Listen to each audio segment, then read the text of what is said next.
until the intro's over. So you think that you can tell us how to live our lives, never questioning the source from which your moral code derives. You think that suffering is part of some great plan that's been devised. I wonder,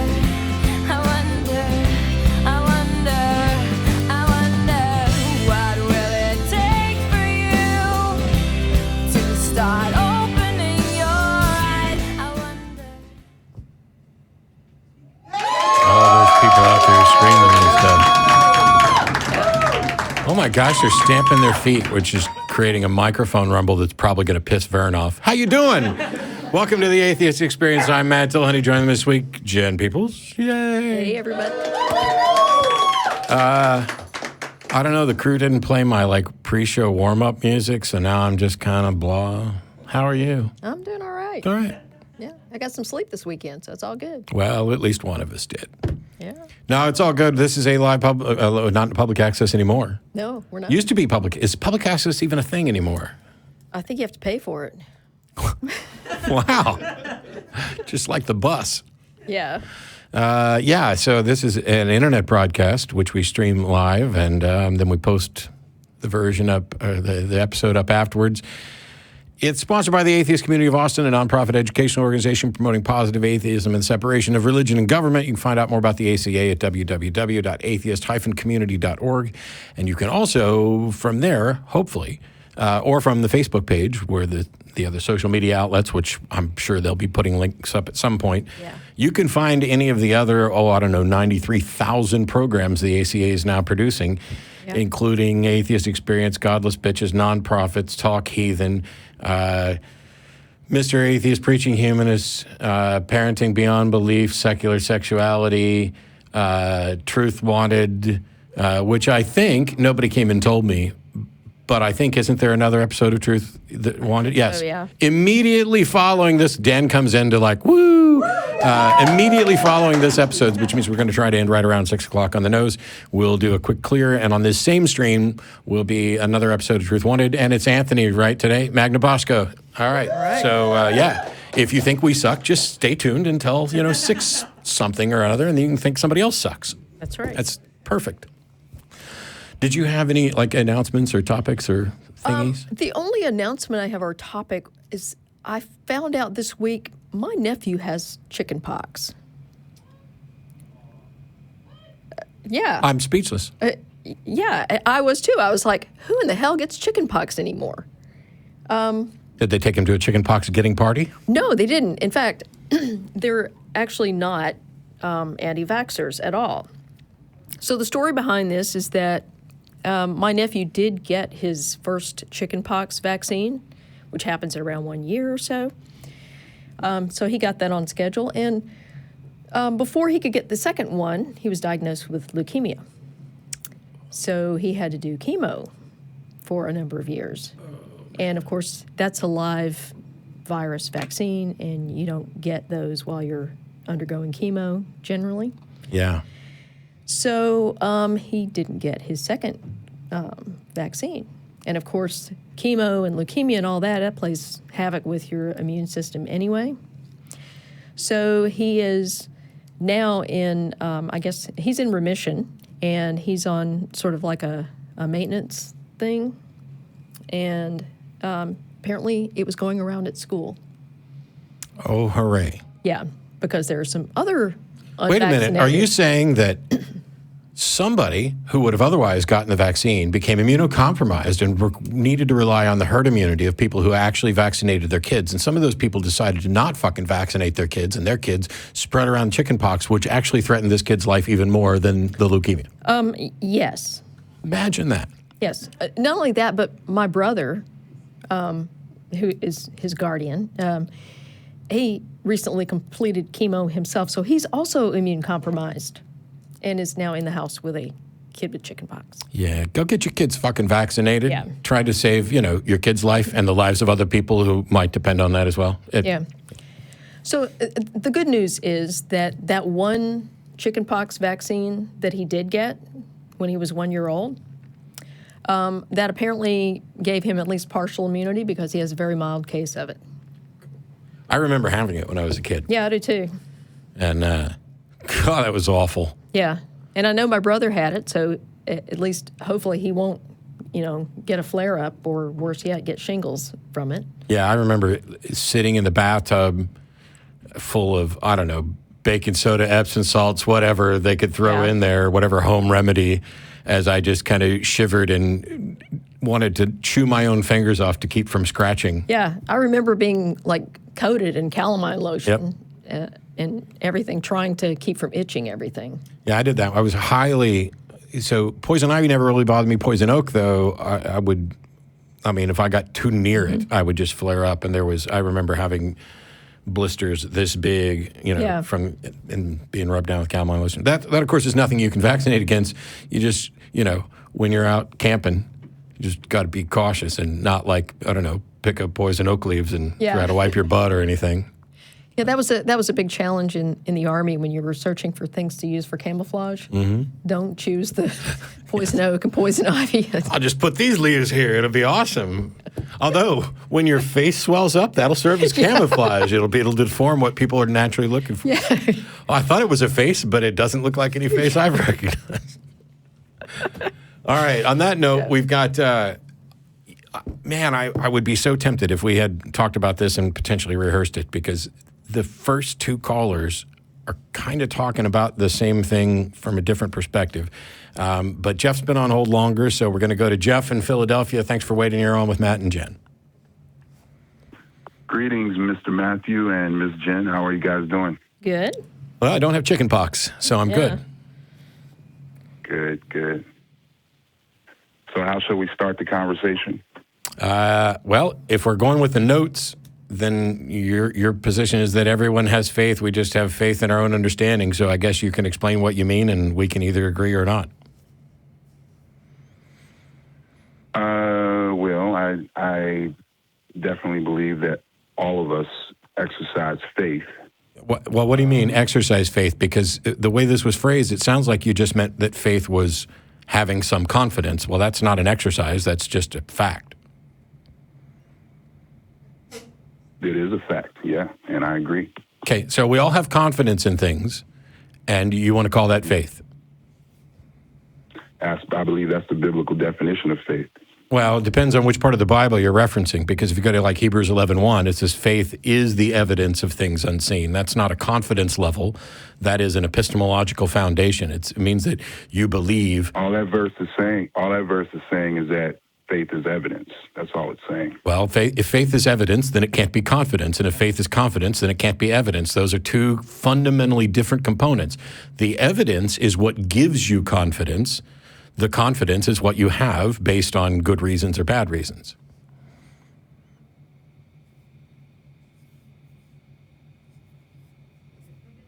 I'll help you clarify. So this is the problem, is that faith is used in a couple of different ways. It is used as the reason you believe something, like I believe based on faith. And then it's also used in the sense of confidence. That phrase doesn't make any sense to me. Okay. I believe. But that's what Hebrews 11:1 is advocating. That's what Hebrews 11:1 is advocating. Based on faith. I believe based on belief. That doesn't make any sense. Well, now you've introduced a third thing, because first, we have Hebrews 11:1 supporting the notion that faith is the evidence or the epistemological foundation for belief. Then you have other verses that would point to. Do you agree that verse is saying that faith is evidence? That's what the verse says, yes. Okay. I don't care what the verse says. I'm pointing out that the word faith is used in a number of different ways. And the thing I'm trying to avoid is an equivocation fallacy, where so faith could be used as the evidence, the reason why you believe. Faith could be used as confidence, your confidence level, how strongly you are convinced. That's the one I'm going with. Okay, fine. Hang on. That's what faith I got you. Hang on. And then you just introduced another one where you said faith is belief. So we'll chuck that one out, and we'll just go with the way you're using the word faith, it means confidence. I agree with you. We all have confidence in things that we believe. So what? So my point is, well, I don't know if I'm getting to the point yet. I'm just engaging in the conversation. But basically, we all have faith. My faith is in God, the Creator. Your faith is in your own understanding and other men. I have confidence in a lot of things. I wouldn't just say that I have confidence in my own understanding or other men. The thing is here. Well, what else is there, Matt? What else is there? Well, we You do don't have. believe that there's a creator, so you can't have confidence in him. Well, we You have confidence in science. other men's test. We have science, which another is thing. which is a method. Science is fine. Science isn't just people saying stuff. Yeah, it's a method for understanding reality. But the thing is, You the have thing. faith in that. You have But faith in Jeff, that method. Then. oh my God. No, Yes, sir. I'm listening to you, Matt. No, you're not. No, you're not. Okay? But now you are. So I'm going to agree that we all have confidence in things. But the difference here is whether or not that confidence is justified. I don't want to use the word faith because when you say you have faith in God, my immediate question is, what justifies your confidence in God? And don't put that co-equal with my confidence in the findings of the methods of science. Because when you say, why do you have confidence in science? And I can explain to you that science is the single most consistently reliable method for accurately understanding the universe. And we can demonstrate this over and over and over again, merely by the fact that we are having a conversation through microphones and cameras that travel all over the world, that are the result of science and understanding how electricity works, how light works, how sound works, etc. Those are all things that are demonstrable. When you say you have faith in a God and you want to put that co-equal to faith in science, then I have to ask, can you give any demonstration for why your confidence in God is reliable or why it should even be considered in the same category as confidence in science? Because your science is based on what the Creator has made it. How do you know that? Yeah. The science, the whole foundation of science is contingent on the maker and what. Okay, so now you've created a bullshit circular argument where you understand and agree that confidence in science is justified because it's reliable, and now you're making a bald-faced assertion that science is reliable because of God. Prove it. Yeah, the sun rises in the east and sets in the west every day. Congratulations, you've made the same argument that every primitive society that's ever existed has made. How is that in any way? How is that in any way a demonstration that science is reliable because of God? Because everything that science does is because of observation, and observation is because of what God has created. How do you know that observation is because of what God has created? How do I know it? Yes. Because I live it. I experience it every day. How do you know that you are experiencing this God thing every day?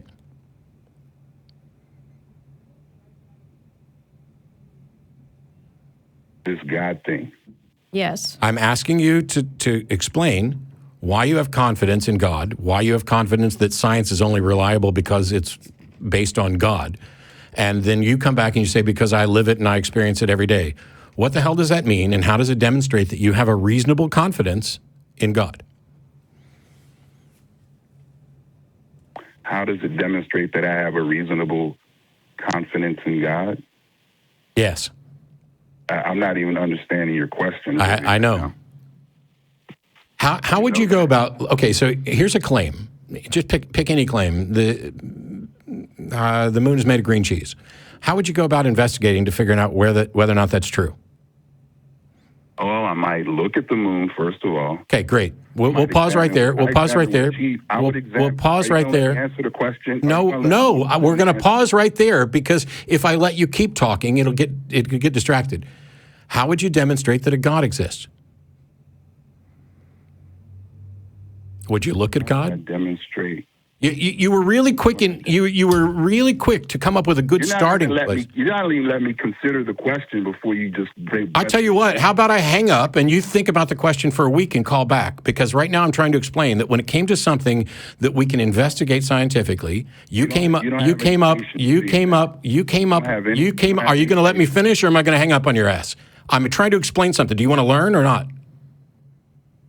I would like you to exercise some patience if you can. You have no idea how much patience I'm exercising right now. All right? I'm trying to, Really? yes, listen, and you'll learn something. When I asked you a question about something we could investigate scientifically, you started with the scientific method that would begin with a direct observation. When I ask you a question about how you could investigate and justify your confidence in God, you did not begin with that. Why not? I never answered the question. I was considering the question, and then you got all hyped and everything. Oh, I'm sorry. How many ways can I ask you? Okay, you have confidence that there's a God, right? Yes. Why? I look around and see everything that He's created. That gives me confidence. No, you look around and see things. What makes you think God created it? The first verse of the Bible. Why would you have confidence that in the Bible? Because it's true. How will you demonstrate that?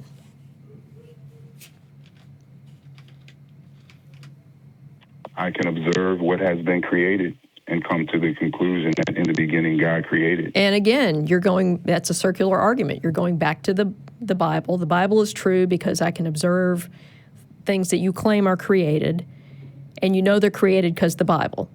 That's a circular argument. Right. I know they're created because I can look and see, and common sense tells me that, like I told you before, Jen, the water cycle. The water cycle. We didn't talk about the water cycle yet.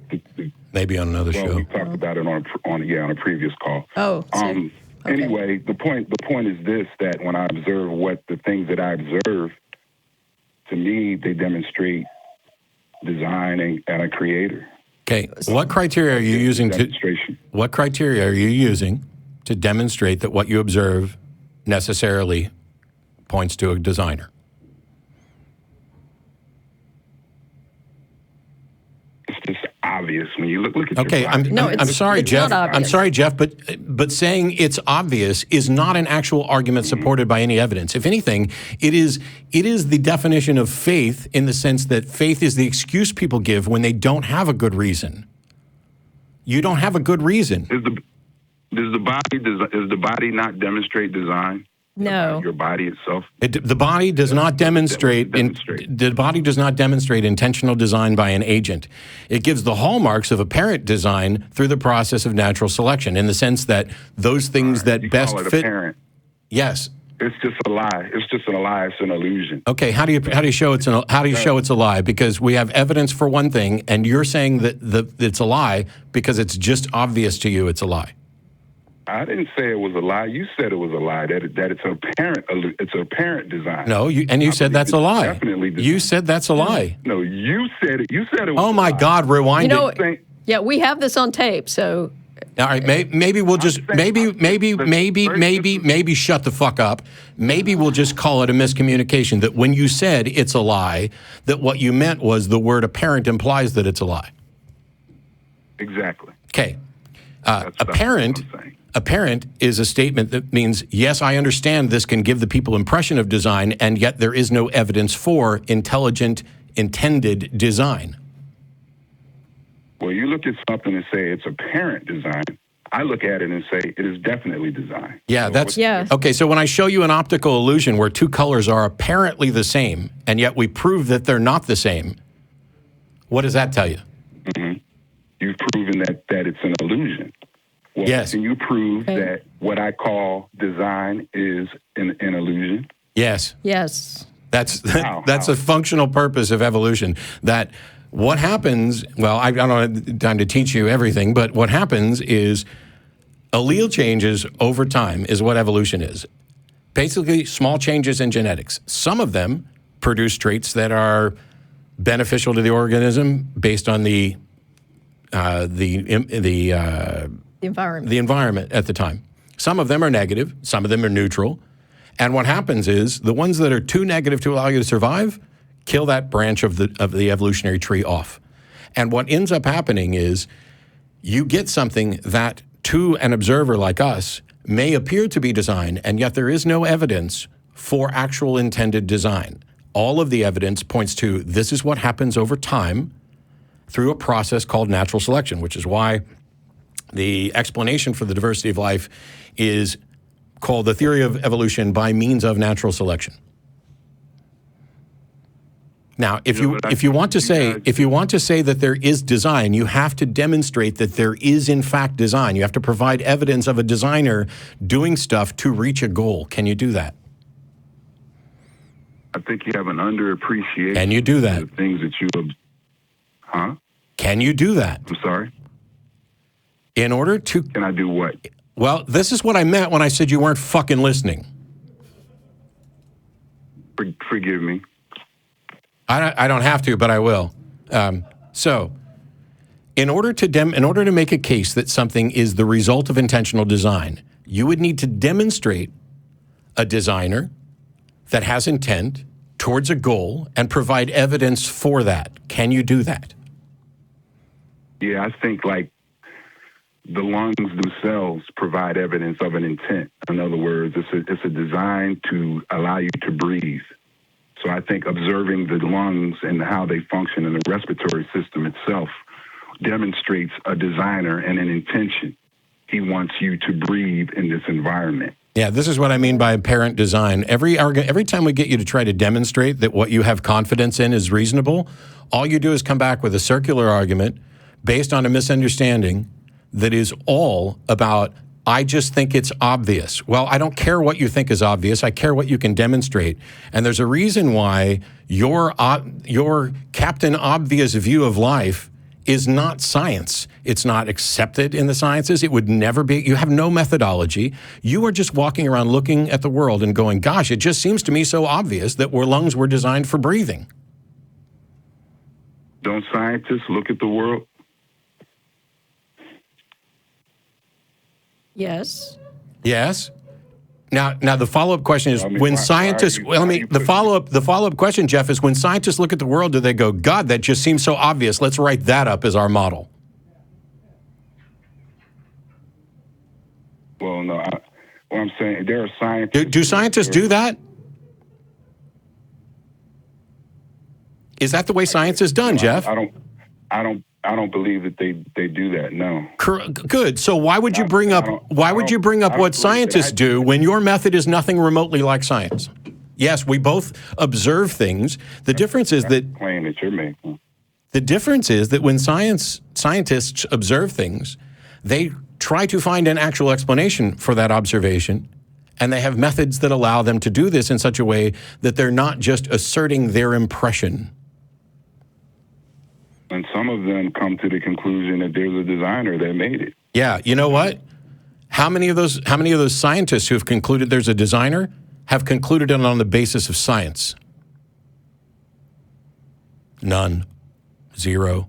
Yeah. Nada. Zip. Zilch. I don't agree. I don't give a shit if you agree. I'm spouting facts at you. You don't even accept the science. You are looking at the world and deciding, this is the way it looks to me, so I'm going to run with it. Well, if that's the case, then why are we having a conversation? Because if we can't agree on how to come to the truth, then you're just going to sit here and say, well, it's obvious you're wrong. Well, it's obvious you're wrong, and I'm going to get pissed and hang up.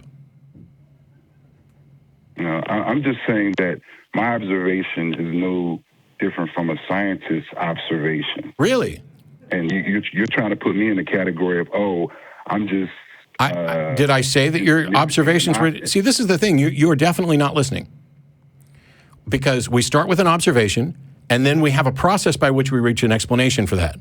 What I didn't say that your observations were different from a scientist. I said your conclusions were because your methodology is. Their methodology is, let's explore and investigate, gather evidence, and come up with models that are testable and falsifiable in order to give us the best explanation of the universe.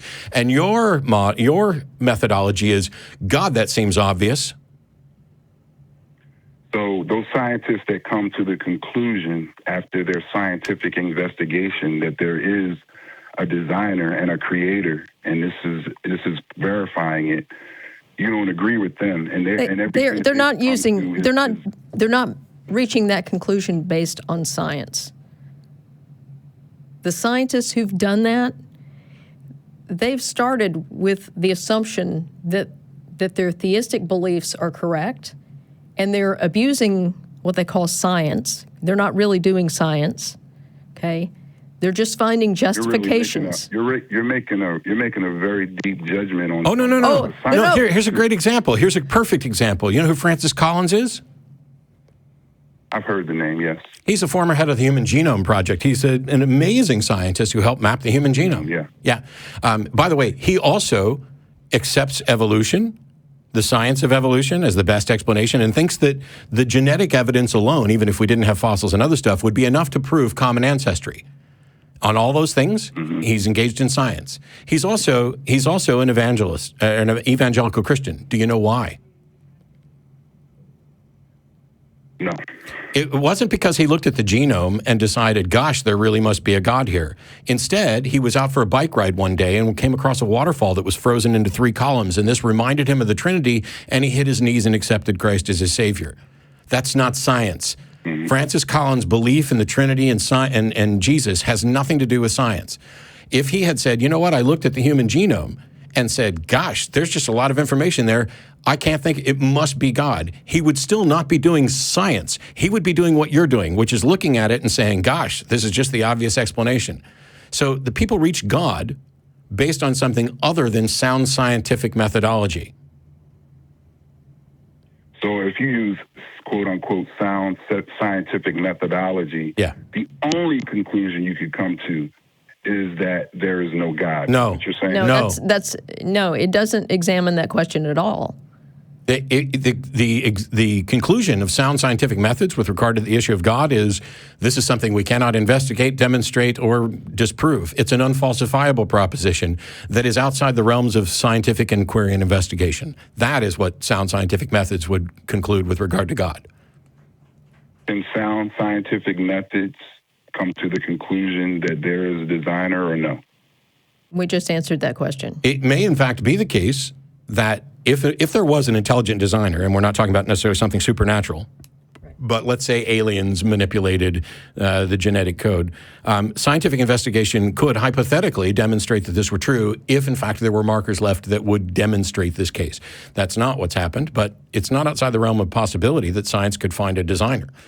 But the time to believe there's a designer is after we've discovered the evidence for one, not just because we found a book that leads you to the conclusion that it's obvious there's a designer.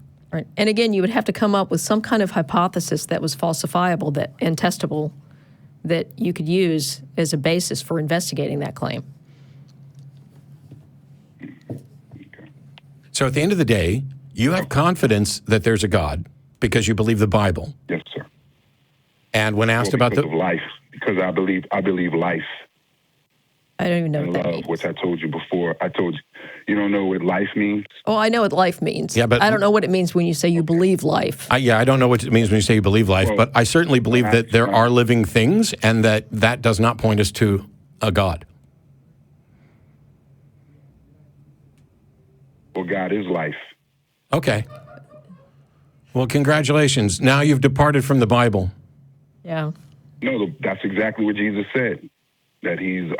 Jesus actually said, I am the way and the truth and the life.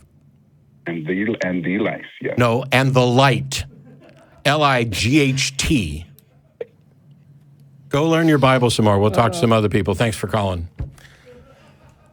Wow. Now, I will say that the Bible and theology supports a notion that God is the foundation for life, that God breathed the air of life into Adam and things like that. But saying it don't make it so, and I can prove that. I am currently surrounded by naked people, 50 of them. That it's not true. I said it, it's not true. That was interesting. So should we take the next caller on this topic? I think so. Yes. Traci in Tulare, California, how are you? Well, hello, Matt, and hello, Jen. How are you guys? Good. Depends. Did you hear the last call? I did, and that's why I'm going to apologize in advance, because my topic is also faith, and I'm sorry. No. We knew that because so your call screener thing came up, and it said you wish to discuss why faith is not a good enough reason to believe. And the thing I'm curious about is whether or not we have already answered that in the course of the last call, or if you have something else, and that's fine. You know, I actually, well, real quick, I've called before, Matt. I don't know if you remember me. I recognize your voice. Oh, yay, good, because to plug myself, I'm a voice actress, but there's that. As I explained to Matt and Mandisa a couple of weeks ago, Jen, I am questioning my beliefs. Okay. Well, last night, are you guys familiar with Joyce Meyer Ministries? Oh, yes. Unfortunately. Well, I think it would be so awesome if you could get her on this show. I'm just putting that out Hey, there. she's welcome to call like anybody else. Oh, well, awesome. Let's see. I had my note here because she mentioned a Bible verse that I wanted to run by you guys regarding faith to see what you think. Okay. And it is from Mark 10:15. I think she's using the King James Bible, but it says, "Whosoever shall not receive the kingdom of God as a little child, he shall not enter therein." And that kind of put the question in my head, okay, why isn't faith good enough? And mainly I was just wanting to have a conversation about it. I'm not here to prove it. Well, on faith, real quickly, and then I'll let Jen address this other stuff too. Sure. Is there any position that you could not just say, I accept this on faith? I guess not. And so some of the things you're going to accept on faith could be true and some of them could be false. Mm-hmm. Right. So wouldn't you need a method other than faith to figure out which of those beliefs are true and which ones are false? So if that's the case, then faith isn't a good way to figure out what's true or false. So it should never be considered a reasonable foundation for belief. Instead, whatever it is that demonstrates the truth of the belief would be the reasonable foundation, right? Mm-hmm. Right. Well, and see, this is where the conflict for me comes in, because what you're saying makes complete sense. But on the other hand, man, I'll tell you, when you sit down and watch Joyce Meyer, man, she gets me just fired up. And I want to believe what she's saying is true. But it's not. Then I don't want to say that. Okay, so about this Mark 10:15. What is it that's kind of your interested sticking point there? Well, because to me, when it says basically those who aren't, this is going to sound bad, but you have to have an open, childlike mind. So that's kind of just putting your trust and your faith. You know, like when you were a little kid and mom told you, hey, this is true, you know, you never questioned it. You just kind of rolled with it. Isn't this just like the most obvious admission in the Bible that belief in what it has to say is gullibility? I can see that, yeah. Yeah. I mean, it actually, so are you familiar with Proverbs 3 verses 5 and 6? I'm not, unfortunately. Okay, I'll read it to you. It says, trust in the Lord with all your heart and lean not on your own understanding. In all your ways submit to him and he will make your path straight. So think about that. Trust in the Lord with all your heart and lean not on your own understanding. That's an explicit command. Do not use your own understanding of things. This is where Jeff wanted to go in the last call. Yeah. Saying that we have faith in our own understanding. Yeah. But yeah. So here's the thing.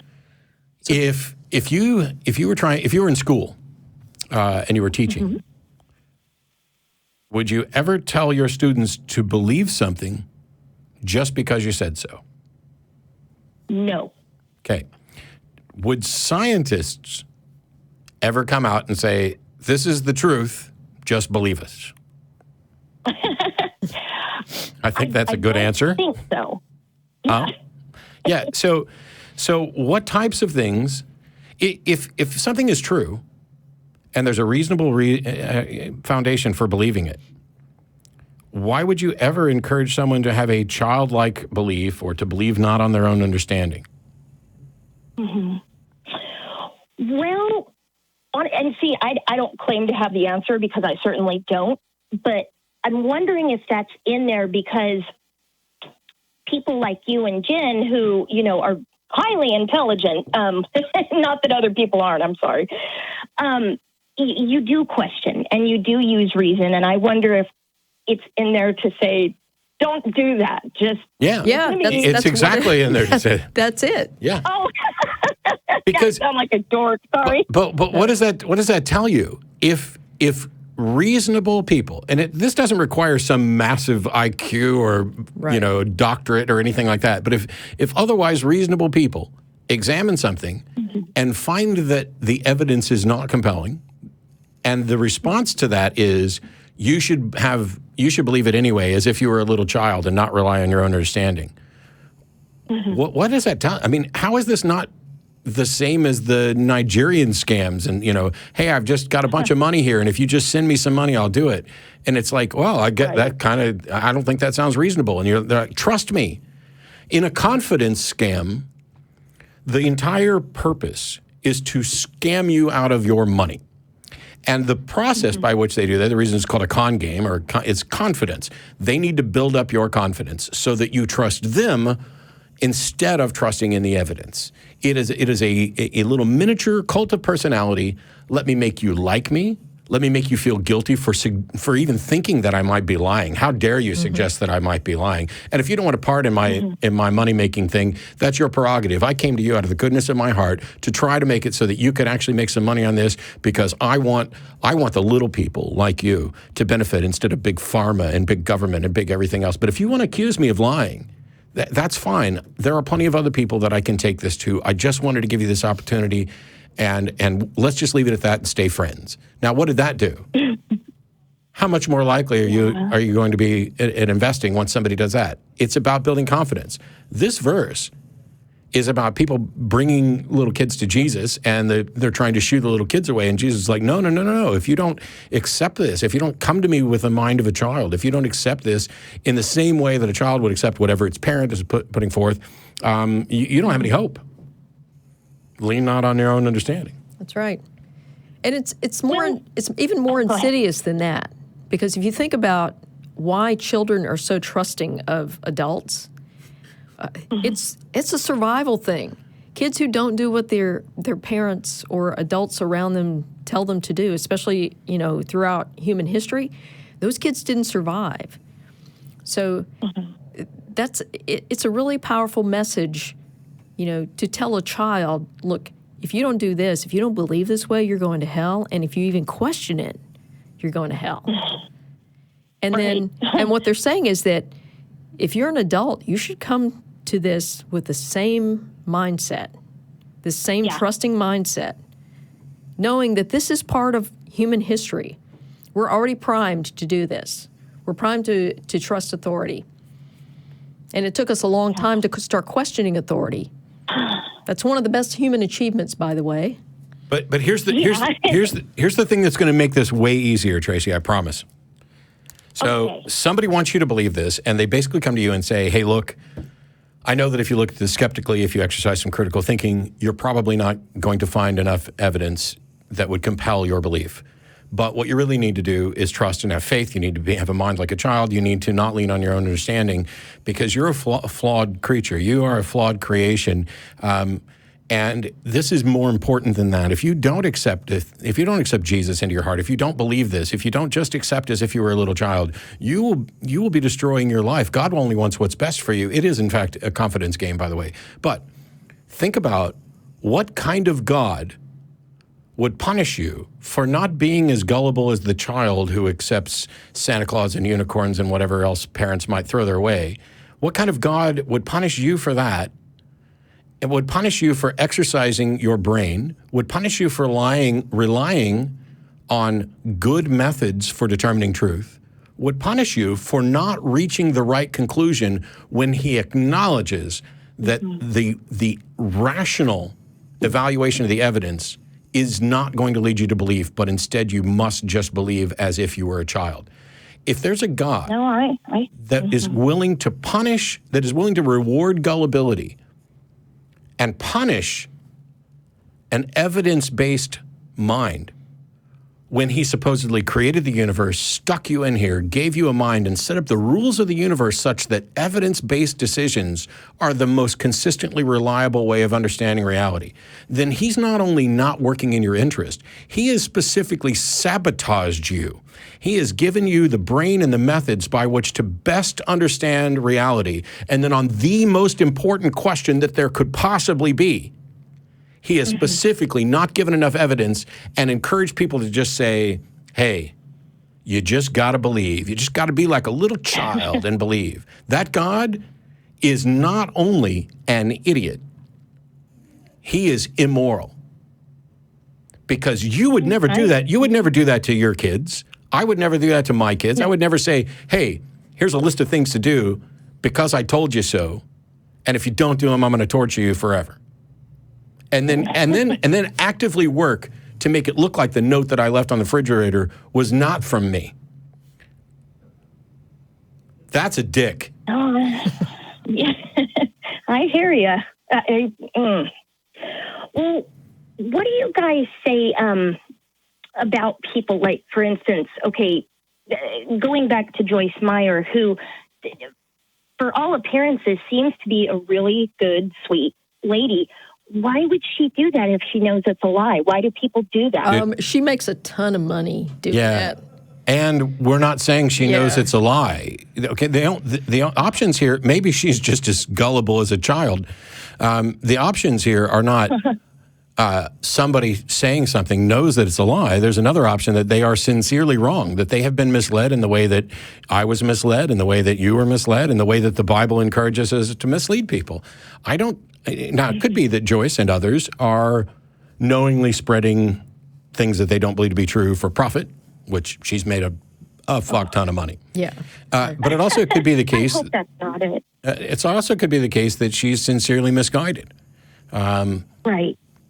My mom believes. Yeah. It's possible that she's sincerely misguided, and she really, really likes all the money she's making. I wouldn't discount the fact that she likes all the money she's making. My mom believes this stuff. My mom probably agrees with Joyce on a great many things. My mom doesn't make any money at all from it. Doesn't mean my mom's lying. Exactly. Same with my grandma. She eats it up. Yeah. They're just wrong. I would say that most theists are in that category. They're not actively lying, and they're just truly mistaken. They're not bad. And not just that, not just theists. When it comes to the self-professed psychic mediums, there are many of them who are almost certainly intentional charlatans lying. Yeah, I agree. But there are others that actually believe they can do what they claim they can do, and some of them, in the case of, it's not Joe Nickel. It's I've forgotten the name, but anyway. Sylvia Brown? No. She's a fraud. I'm convinced that's the case, but she could still believe it. The thing is, some of them start off as intentional frauds and then eventually convince themselves they can do what they can do. And as somebody who's done mentalism on stage for years, I can tell you that there are occasions where you just kind of take a wild-ass guess and play the audience and play the odds a little bit, and sometimes you get the most amazing hits. And this can cause you to think, wow, is there really something to this? It's How could I possibly known that woman liked cats? Okay, that might not be the most outrageous example ever, but in a show that I was doing, I had people grab an imaginary Post-it note and a pen and draw a simple picture that they would be able to recognize and other people would, but I didn't actually have them draw it. I just had them draw it in their mind. And then I went down the line to say, somebody here might have drawn a smiley face or a house or a car or whatever, because those are things that are incredibly common. And then I looked at this one woman and I said, and there's no way that I could know that she drew a cat. And her reaction was priceless. It was, it was whether or not I nailed it, she played it as if I nailed it. And it would have been very easy for me to go, gosh, I have 5 people up on stage. Yeah, maybe one of them drew a cat, but I picked the one person who actually, thought this. And but the whole show was about relying on intuition and the fact that we're really good at it, and that makes us bad at it, which is too long to get into right now in here. But it's really easy for somebody to become convinced that they can do what they're pretending to do. Okay. Well, as always, guys, you've given me something to think about. And if you don't mind, I would love to call back in the future. And one of these days, I'd love to appear at the live audience just for fun. Come on down. Yeah, come on. Yeah, fly They out will, to California. Yeah, get out here from California. We're going to let you go. Thanks so much for calling again, Traci. Appreciate it. Bye. Thanks. And that seems to be a good time to remind people that we are, in fact, at the ACA Free Thought Library, 1507 West Koenig Lane. Any atheist or atheist-friendly person is welcome to come down and join us. And instead of going out to dinner after the show, we hang out here at the building after the show and, I don't know, have some food. And Yeah, it's too bad we don't have smell-o-vision because this whole place smells like barbecue right now Yes. because the pit is smoking out back, and they've got the windows open, so the aroma of fresh pit smoke barbecue. Wonka vision. There you go. The snozberries taste like snozberries.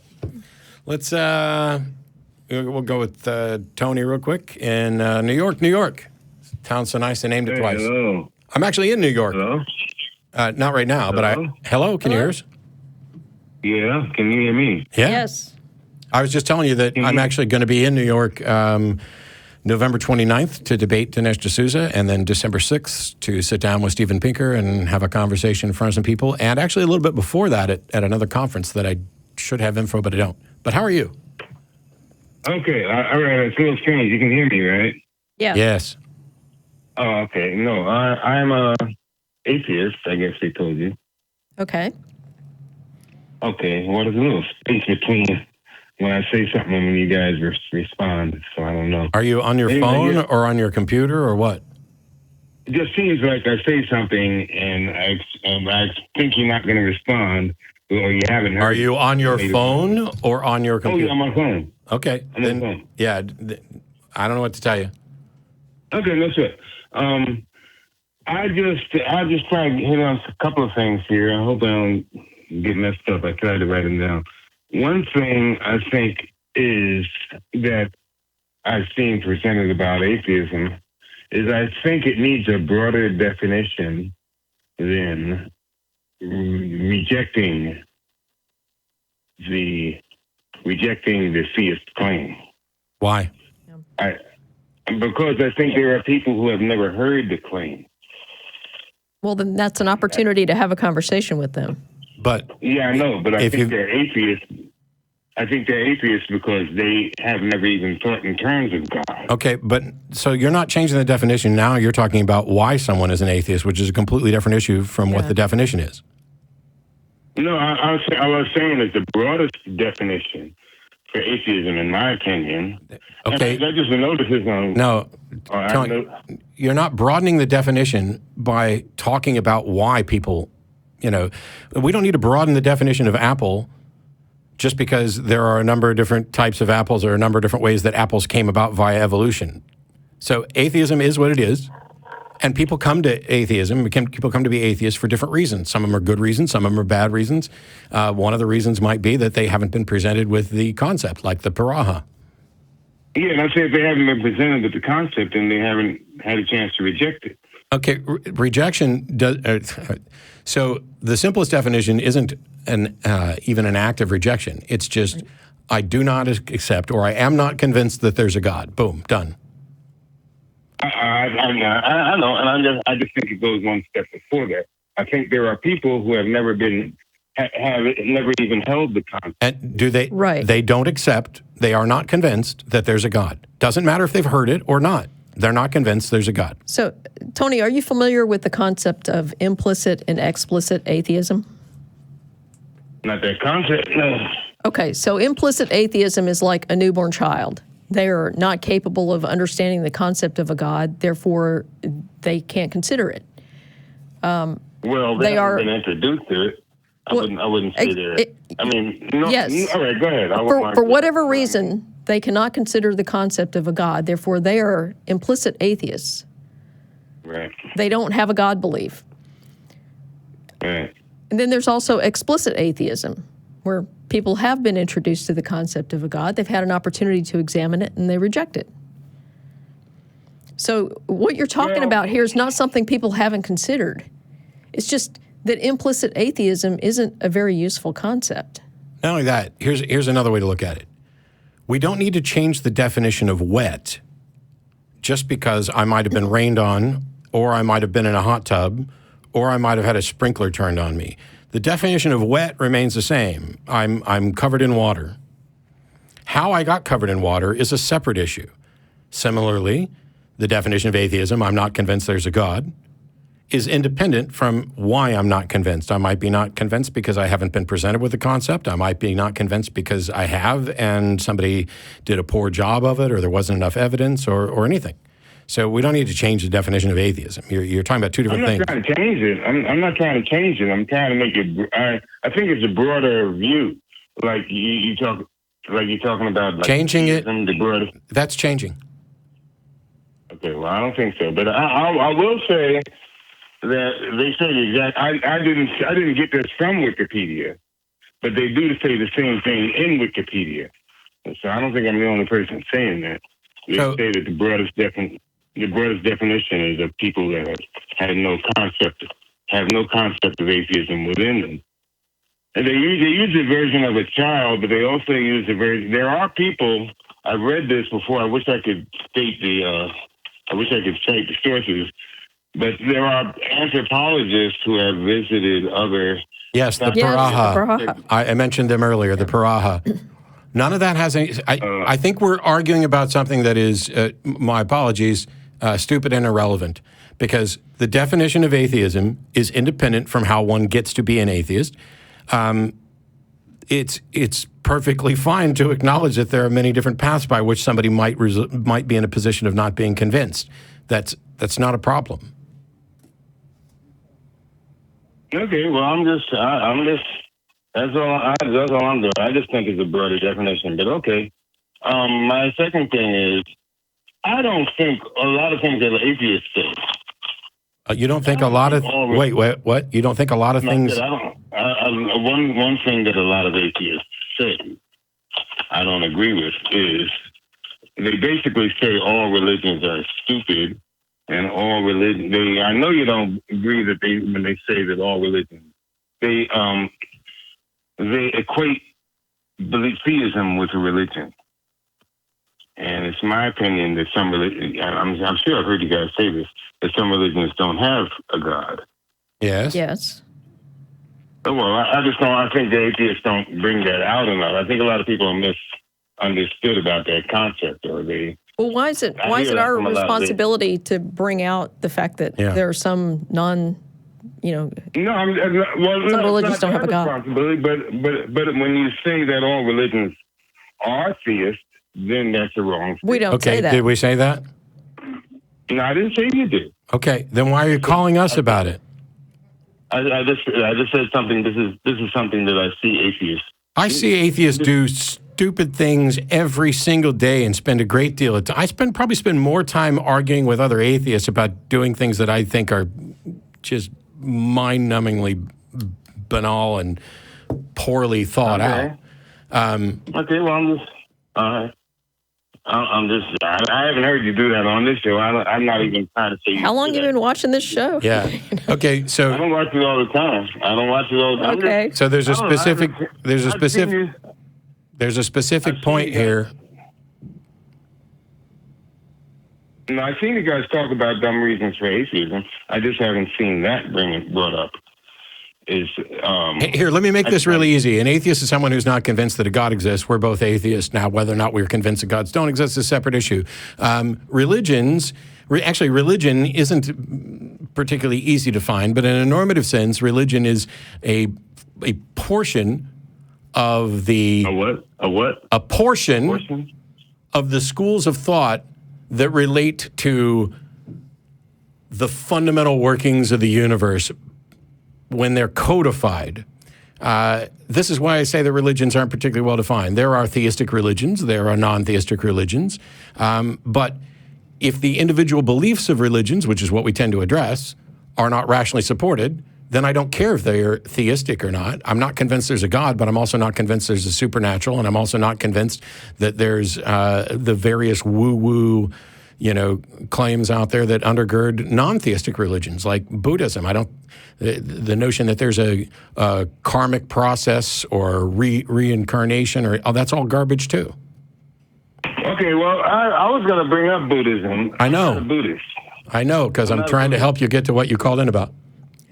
No, I'm not trying to push Buddhism on you. I'm just trying to. My opinion was that, first off, that all religions are not, like I said, atheists don't seem to point out or seem to realize that all religions are not. I think that's a nonsense claim. I think the overwhelming majority of people on the planet, atheists included, understand that not all religions are theistic. Okay, well, that's just all right. I just don't see that. I see atheists saying all religions this and all religions that. I still don't see a value That's to what I them. see. A value to the religions? Yeah. Sure. Okay, well, I'm not saying you should. I'm just saying. Well, I'm just talking about it says here that you're calling to say that all religions aren't stupid, for example, Buddhism. So in the colloquial sense that you're using, religions aren't all stupid, how does Buddhism exempt from it? Okay, well, all right. Just first, let me say I made that statement because they wanted me to put everything into one statement, one sentence. Sure. Okay. And I think Buddhism. I mean, I have experience with Buddhism. And I have experience with Christianity, and it's just that my experience with Buddhism is very, very sectarian, as I guess you would know. But there's a wide range in the Buddhism. I mean, there are Buddhists that believe in a heaven and an afterlife and saying the right words so that you go to heaven and stay with the Buddha. And then, of course, there's other Buddhists that do strict meditation and stuff. The Buddhism that I did, I'm just saying from what they told me, it was very much about reality. They didn't have anything to do with superstition or supernatural. Okay. I get all that without Buddhism. Anything that she gets all that without Buddhism, which is essentially all the things that they told you about reality. Are they things that someone who's not a Buddhist wouldn't have access to? No, I'm not saying that at all. I'm Okay, just saying so Buddhism. Oh my God, Tony! If I can get all of that without Buddhism, what does Buddhism add? I'm just saying that Buddhism is not a religion that uses the supernatural. That's all I'm saying. I'm not saying that you have to. Okay. I knew that. Yeah. Yeah, we knew that. Thanks. Except for the karma stuff. Well, I'm not. If he's not going to go down the route of supernatural or any of that stuff, then the karmic stuff's out. But I mean, if your whole point is to call in to say, hey, there are some people who don't realize that not all religions are theistic. Okay, we knew that. And there are things that you can learn, or the things that people will tell you about reality that are part of Buddhist teachings. Okay, knew that too. But if you're not going to call in to say that the religion that you're advocating is giving you something more than what anybody could discover and learn just by walking around reality and experiencing and investigating, I don't know what relevance it has to the show. Meanwhile, what Buddhism can give us that we've seen in other religions is a sex scandal. Oh, yes. Sex abuse scandals in Buddhism. Yes, they exist. And essentially, in some sects, in some areas, class systems and slavery and all sorts of civil rights violations. Celibacy, which is just kind of an abomination for people who don't really want to do that. So, anyway, yep. But we got Sam in D.C. Thanks for waiting. Hi, Matt. Hi, Jen. Hi. I've been listening to you, Matt. Well, I listened to a couple of Jen's talks, but I've been following hard on your heels, Matt, for about the past 4 months. Yeah. And I wanted to talk to you about several things, if I could, that I've heard in your talks. But before we jump into that, I wanted to ask, why do you keep debating the faith scripture, Hebrews 11:1? Because to me, it's an oxymoron. We debate whatever the callers bring up. We don't pick what they want to ask us questions about. How is it an oxymoron? Well, I agree, Jen, that, you don't pick the subjects, but it's like, somebody needs to point out to these people that, this scripture is an oxymoron. How It's like- how is Okay. how is Hebrews Explain. 11:1 an oxymoron? I just want to understand that. Well, to say faith is the substance of things hoped for. So you can't have a substance and have something hoped for. I don't know how that's an And then I don't know how that's an oxymoron. What do you think an oxymoron? it's a poetic oxymoron. And then to say it's the evidence of things unseen, you can't have evidence and it's not seen. Sure you can. Sure you can. You absolutely can have evidence for things not seen. I don't see how. Could you explain, please? Do you think blind people are unable to have evidence?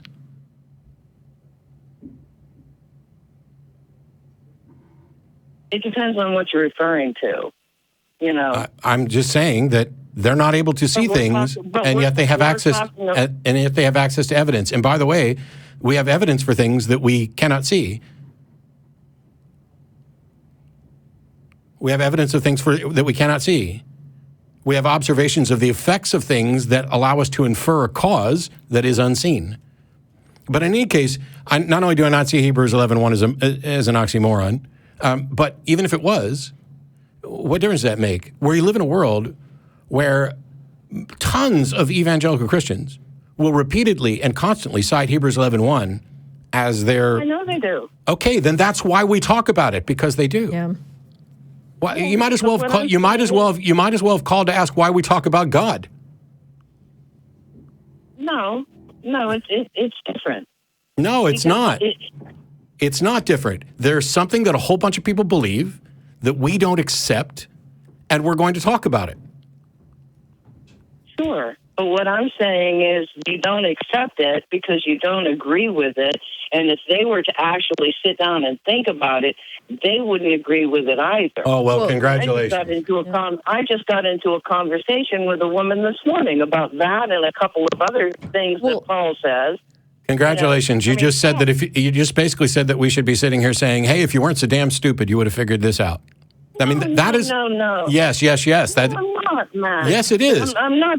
Yes, I'm it not is. trying to But- come- Sam, All right, fine. Well, Sam. if I came off that way, I apologize. Well, let me because ask you that's not the something. way I meant it. Yes. given all the people who cite Hebrews 11:1 as if it's some profound justification for their blind faith in things, okay, and they call this show, how do you think they start thinking about it if we don't have that conversation with them? Because what happens is that they change the words, and then No, no, you are not no, listening. listen. Because Jen is making exactly the point I was going to make. Okay. If we don't have that conversation with them, how is it that they're supposed to think about this in a different way? They're getting spoon-fed this view of what this passage means and how profound it is for their faith. How are we going to shatter that if we don't have the conversation with them?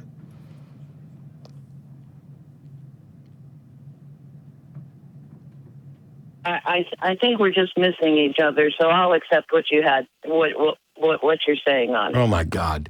A minute ago, you said something to the effect of, if they just thought about this, they would realize how silly it was. It's true. I Okay. believe that. How are they supposed to think about this if nobody challenges them on what they already accept? Because, Matt, with all due respect, it's like, I believe to challenge them on it, then you have to point out that the original word is substance. Oh, my So God. if you look, You're asking why we're addressing something, and we're telling you that the process of addressing it is what encourages people to think about it and gives them the opportunity to potentially realize they've been thinking about it wrong. You are essentially asking if a bunch of kindergartners would just look at this math problem and thinking about it, they would come to the right answer. So why are you teaching them math? We're doing it so it is what you're saying. I know you don't think it's what you're saying, but it is. And I've got, let's see, 2, 4, 6, 8, 10. I'm going to do a quick sample. Raise your hand on the other side of the glass if that's what she was fucking saying. Oh, look, almost everybody's hands up. Yeah. You want, and see, here's the thing. Somebody could call into the show right now and say, Matt and Jen, why are you talking to Sam? If she would just think about this, she would realize how absurd her question was. Well, we're talking to her in the hopes that she can realize how absurd the question was. Well, I will think about it in a different way, and I thank you for pointing that out. Okay. Beyond that, the only thing that I wanted to say was, I've listened to your conversations on slavery. I've listened to your conversation on the hardening of Pharaoh's heart and the Tower of Babel. Mm-hmm. And if I may, I think that you're wrong in viewing that, quote unquote, and I know you pointed out in your Bible and say God hardened Pharaoh's heart, but that is not the way it is. Does the Bible say that? It does, but it Okay, also says that Pharaoh hang on. hardened his own heart. Okay, I know it says both, but if I actually accurately quoted scripture and the Bible says that God hardened Pharaoh's heart, doesn't say he did it every time, but it does say that, you're now calling me to say that's not the way it works. How do you know that? And I can demonstrate it to you. Oh, my I can God. absolutely demonstrate it to you. If I bring up the subject of slavery or even trying to have this conversation with you right now, you're so set on your point of view that you're like a transformer and all the little doors around your heart are going, and you're just closing down and you're saying, I'm right, Sam's absolutely wrong. Hey, Sam. And she's not getting what I'm saying. Yeah. Sam, you just acknowledged that I was right because I quoted scripture and scripture you agreed said what I said it said. And you are saying that that's not the way it works. Now, what are you relying on other than scripture to say that that's not the way it works? I'll explain it to you. The scripture also says that it says, I have raised you up for this moment. God is telling Pharaoh. What it is, it's a contest between the two of them. They're both kings. They're both gods. Pharaoh believes that he's a god. He's also a king. It's one against one. They're having if you're taking it as a mythology, they're having a war against each other. So whenever God does something, he tells Moses, throw down the rod. Pharaoh has his magicians throw down their rods. They all become snakes. I'm absolutely baffled that you think you need to tell me the story which you heard me read verse for verse. But you're saying that he did it intentionally. You just said he did it intentionally. Sam, you just said God did it intentionally because you just read the verse.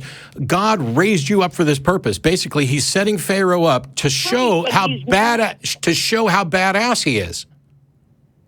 Sure, but you're not letting me finish. I don't give a shit about finishing, Sam. What does Exodus 9:12 say?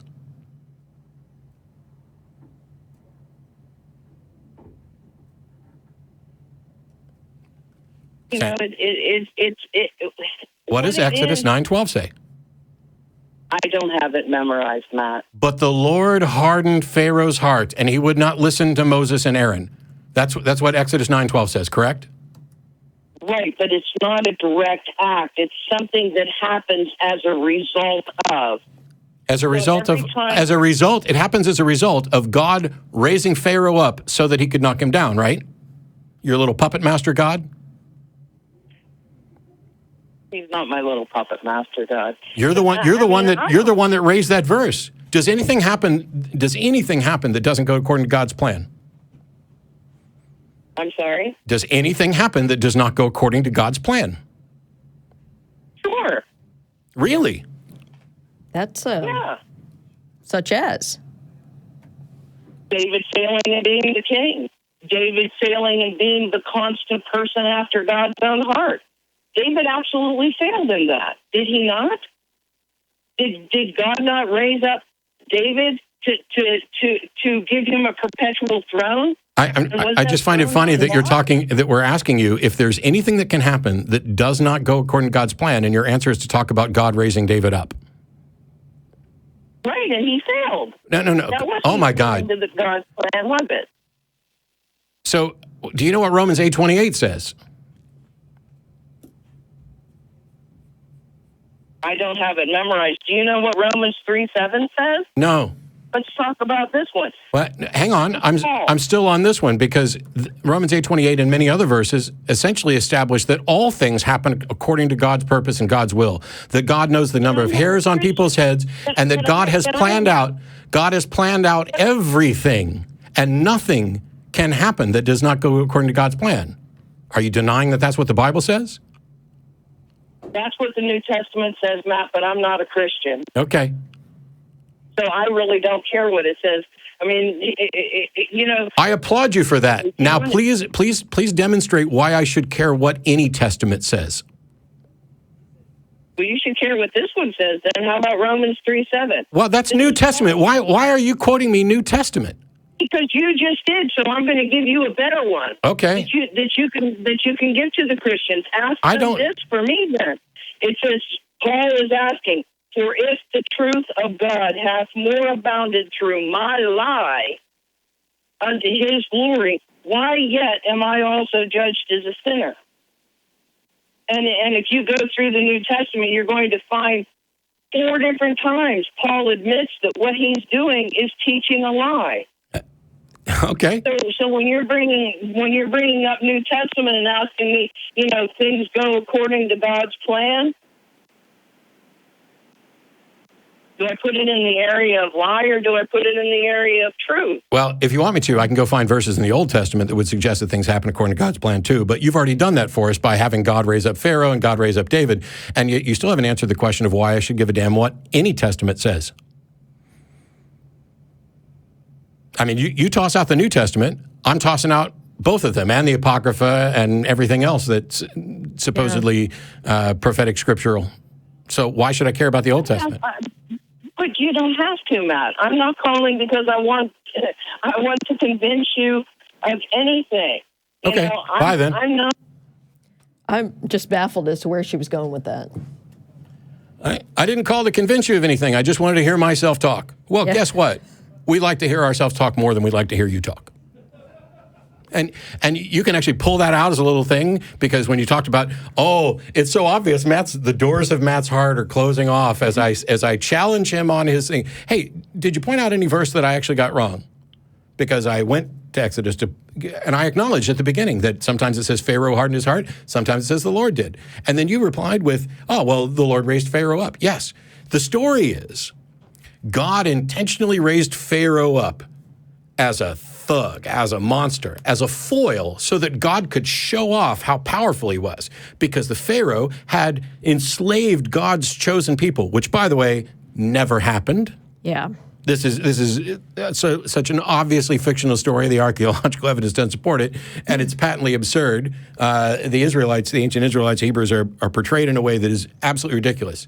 Because if you were in a foreign land and you didn't speak the language, and you were with someone who was pregnant, and they went into labor, and you hit your knees and prayed, and a big ball of light came over and led you to a car that was running and had the keys in it, and you followed this ball of light, and the cars got out of your way, and you made it all the way to the hospital, and she goes in and she delivers the baby. There is nothing that would ever convince you that you hadn't just witnessed a miracle from God. You prayed, a ball of light, yet this story has the Israelites enslaved. They witness God's miracles and plagues. Then they are led out by Moses, where a sea parts. They walk across on dry land. They follow a pillar of cloud by day and a pillar of fire by night. They are fed manna from heaven. They get to a mountain. Moses disappears for less than 40 days, and they're like, screw that God. We're going to make a new one. Let's build us a golden calf. The story is patently ridiculous, but her version has God raising up Pharaoh specifically to be a foil. And so he sends Moses and Aaron there, and they demonstrate their power, and their power is more powerful than the magicians that the Pharaoh has. Woo, because that's realistic. But what ends up happening is God sends a plague, and Moses and the Pharaoh's like, I give up, man. Your God's a badass. He's proven it. I will let their people go. And then he changes his mind. And then I will let your people go. And then he changes his mind. I will let your people go. And then God changes his mind. Because this time, evidently, Pharaoh was probably serious about letting him go, and God wasn't done showing off. Yeah. It's very important that I let you know these are my chosen people. I don't give a rat's ass about any of you. It's not about slavery. I'm okay with slavery. Read the rest of Exodus. I just don't want you to enslave these people. You are my protected chosen ones, and I'm going to slaughter all your firstborn and everything. It's a garbage pile of nonsense that nobody should be paying attention to. But even if you think it's real, and even if you want to go to some metaphorical value, don't call me up and tell me I got it wrong when I read it verse for verse and had the conversation. Because if the verse says, and the Lord hardened Pharaoh's heart, and your response is, yeah, I know it says that, but that's not what it means, go fuck yourself. Because you are engaged in a sort of self-selective, I'm going to reinterpret the Bible in the way that it's most comfortable to me, and I'm looking at what it actually says. And until God comes out with version 3.0 that says, you know, that caller Sam, she was absolutely right. I'm not wrong. So if you want to say I'm wrong, show me I'm wrong. I've been wrong loads. I've probably been wrong in the last 5 minutes, for sure. And somebody could call in and say, yo, you got this detail wrong. Cool. Sorry. That's okay. No, I'm happy to be demonstrated to be wrong about something. I just didn't understand what her point was in that whole conversation. And then at the end, she's like, oh, I'm not a Christian. I'm not here. It's like, why are you arguing the minutia of Christian scriptures if you're not a Christian? Why would you argue Hebrews 11:1? Yeah. I don't know. Why would you argue John 3:16? If you're not a Christian and you come across somebody who is, and they tell you that for God so loved the world, he sent his only begotten Son, and whosoever should believe in him shall not perish and have everlasting life, are you going to just say, okay, I don't care to argue that because I don't like the New Testament? Or are you going to say, if only you thought about this a little bit more, you'd realize how ridiculous that verse is? Yeah. Well, nuh-uh, it's such a compelling argument. Color me convinced. All right, who are we going to? All right. I think we need to take Eric. Eric on 4. Eric, thanks for waiting in St. Louis, which is not far from my high school. Yeah. Are you still there, Eric?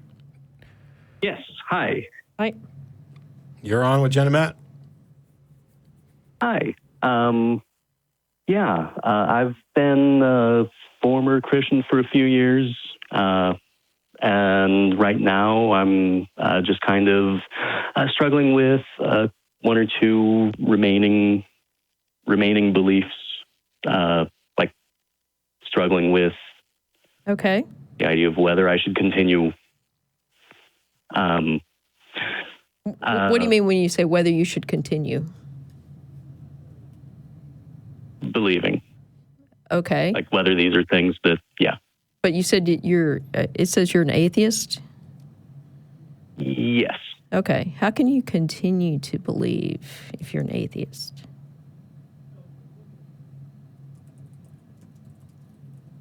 Because, I mean, I understand you have some questions about, like, the soul or, some supernatural thing. Right. Okay. I don't believe that there is a God. Okay. And there are one or two remaining beliefs that I haven't really taken the time until now to start looking at. So no God, but maybe no God, but maybe other things. Supernatural. So sure. Yeah. Pick one and let's talk about it. Some sort of spirit or soul or something that continues after death. It would. I know if it is something that exists, it's really pared down from what people will typically mean by spirit or soul. It can't be responsible for our personality or our memories. Those are pretty demonstrably physical. Can I ask something? Phenomena. Yes. So it seems to me, having done this a lot, that you're starting with like baggage of beliefs and you've cut out portions of it. When you say there may be something like this, but it's not what people talk about.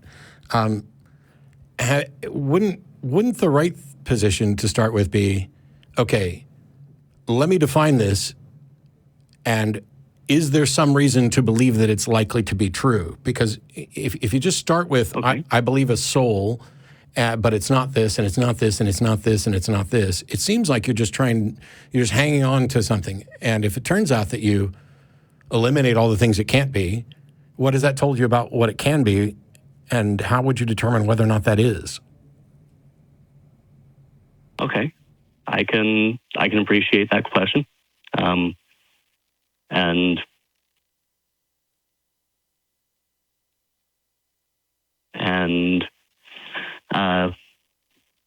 yes, that does make sense.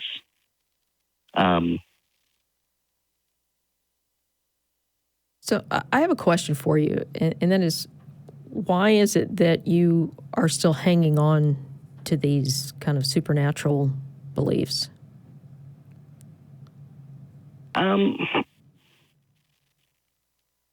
Well, I think part of it is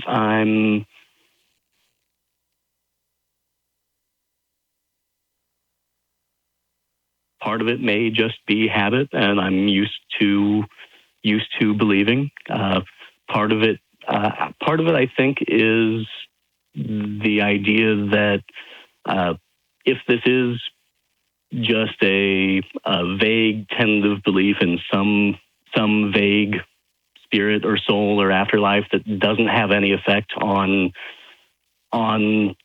this existence, doesn't have effect on decision making, does it matter if I believe in it?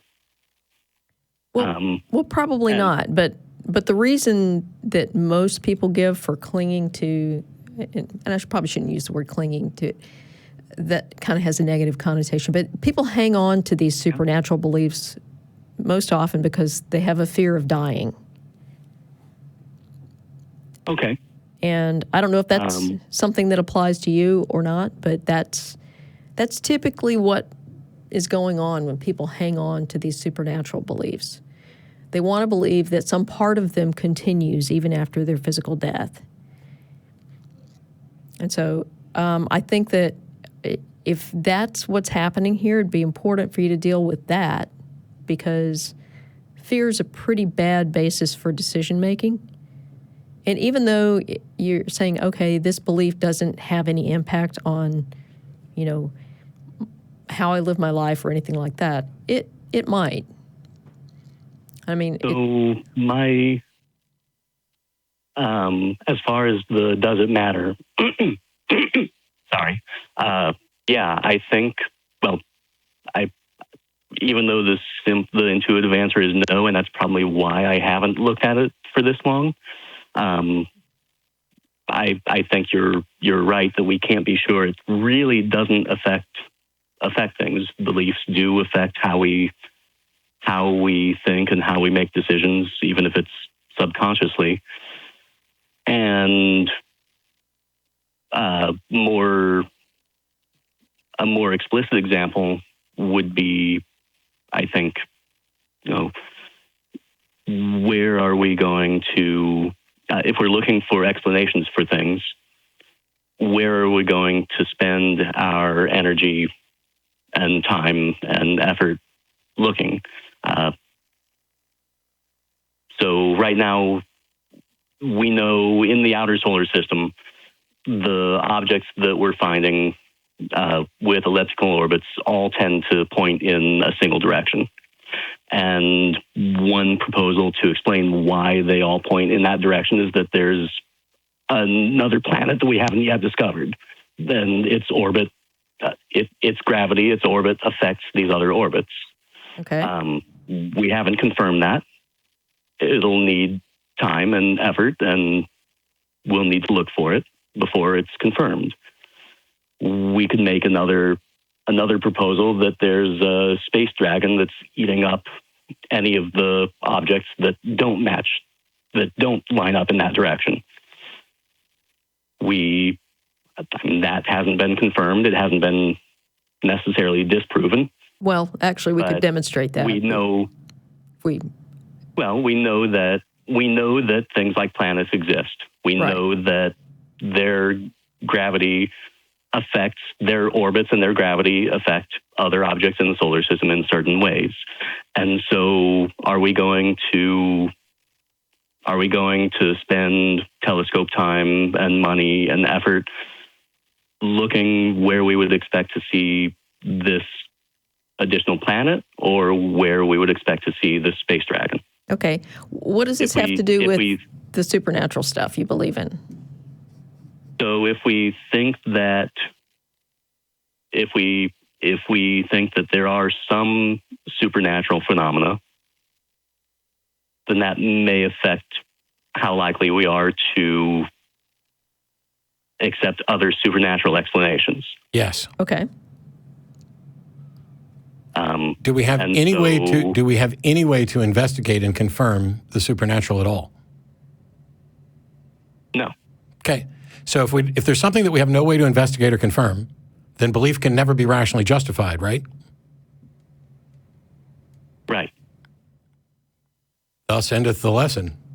Yeah. I mean, it doesn't mean that it's not. Yeah. It doesn't mean the supernatural isn't real. At such time as we could investigate and confirm the supernatural, if it demonstrated to be reasonable to believe, then of course you'd be reasonably justified. But until that changes, if we're in agreement that you can't investigate this and you can't confirm it, and that means that rational belief can't be justified, then you can't be holding a rational belief, which means you have to acknowledge that you're holding an irrational belief. Doesn't mean you're wrong. It just means that you're not being rational. So the thing is, do we actually care more about what's true than whether or not something is comforting? Which gets to my point of, maybe need to examine why it is you are still holding on to some of these beliefs. Right. I would take that and sit with it because, so we're almost out of time, and there's one more call that I want to get to that kind of ties to this just a little bit. So think on that, and, by all means, call us back, and we wish you luck kind of evaluating these things, and you can also call, Talk Heathen or any of the other, I guess not any of the other shows, because I don't know that this is so much a parenting thing, but it might be. But the key for me is real simple. I don't have to prove that there's no God, prove that there's nothing supernatural. I don't have to assert that there's no God or that there's nothing supernatural. My position is I'm not convinced there's a God, and I'm not convinced that there's anything supernatural. And I am convinced that we are currently, and perhaps forever, in a state where we couldn't confirm the supernatural. And as long as that remains the case, I cannot be rationally justified in believing it. And I don't want to believe things that I don't have a rational justification for.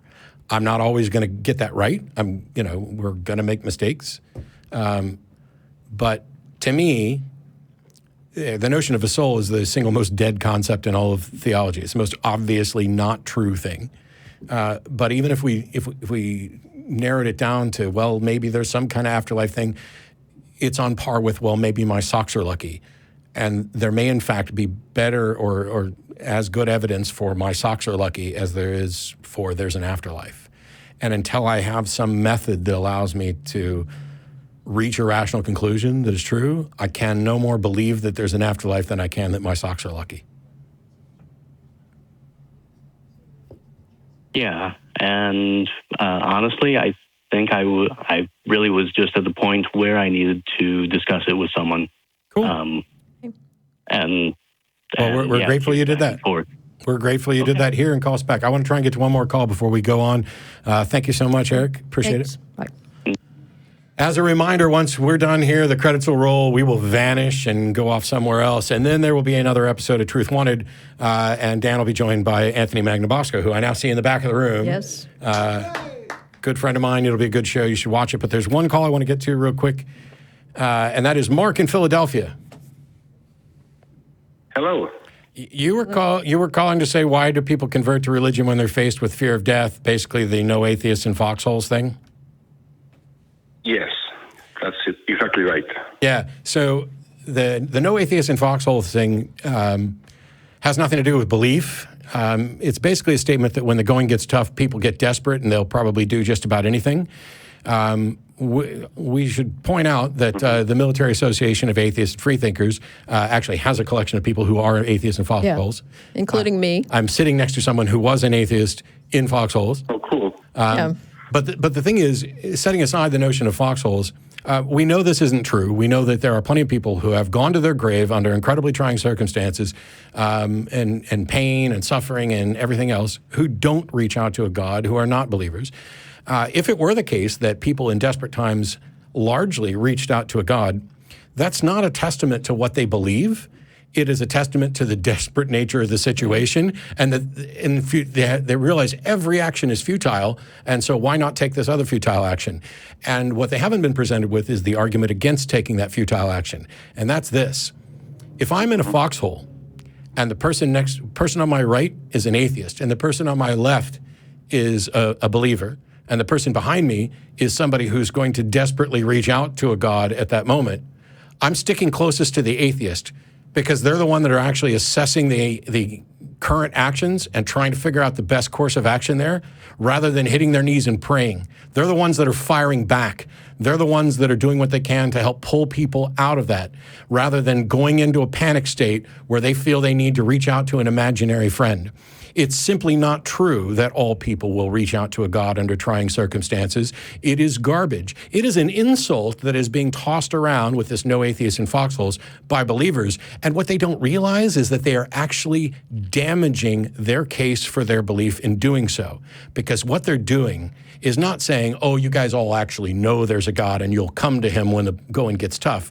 No, they're suggesting that a lifetime spent being actually convinced that there's a God and being faithful and serving a God can be roughly equivalent to someone in a panic state saying, holy crap, I'm fucked, please get me out of here, supernatural friend.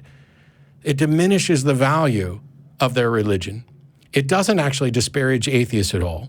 And even if every single human being in history in a trying time had reached out to a God, that's no more evidence for the existence of a God than if they hadn't. It is utterly and completely irrelevant.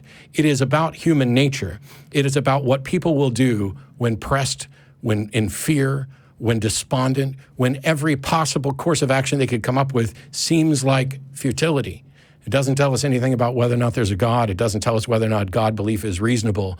What it does is it tells us that humans, as we already know, are not always rational. And when things are incredibly difficult, sometimes some people are less rational.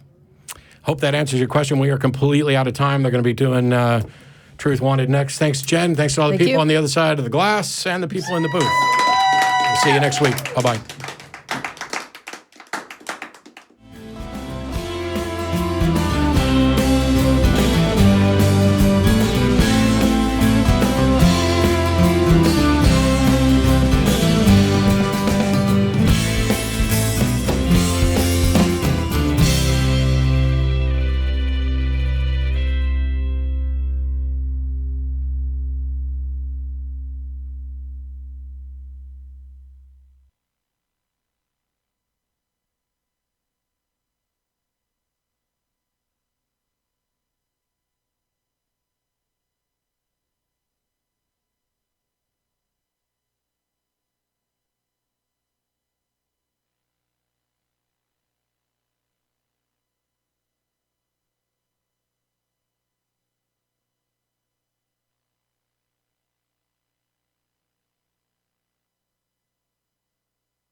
That's why. Okay, cool.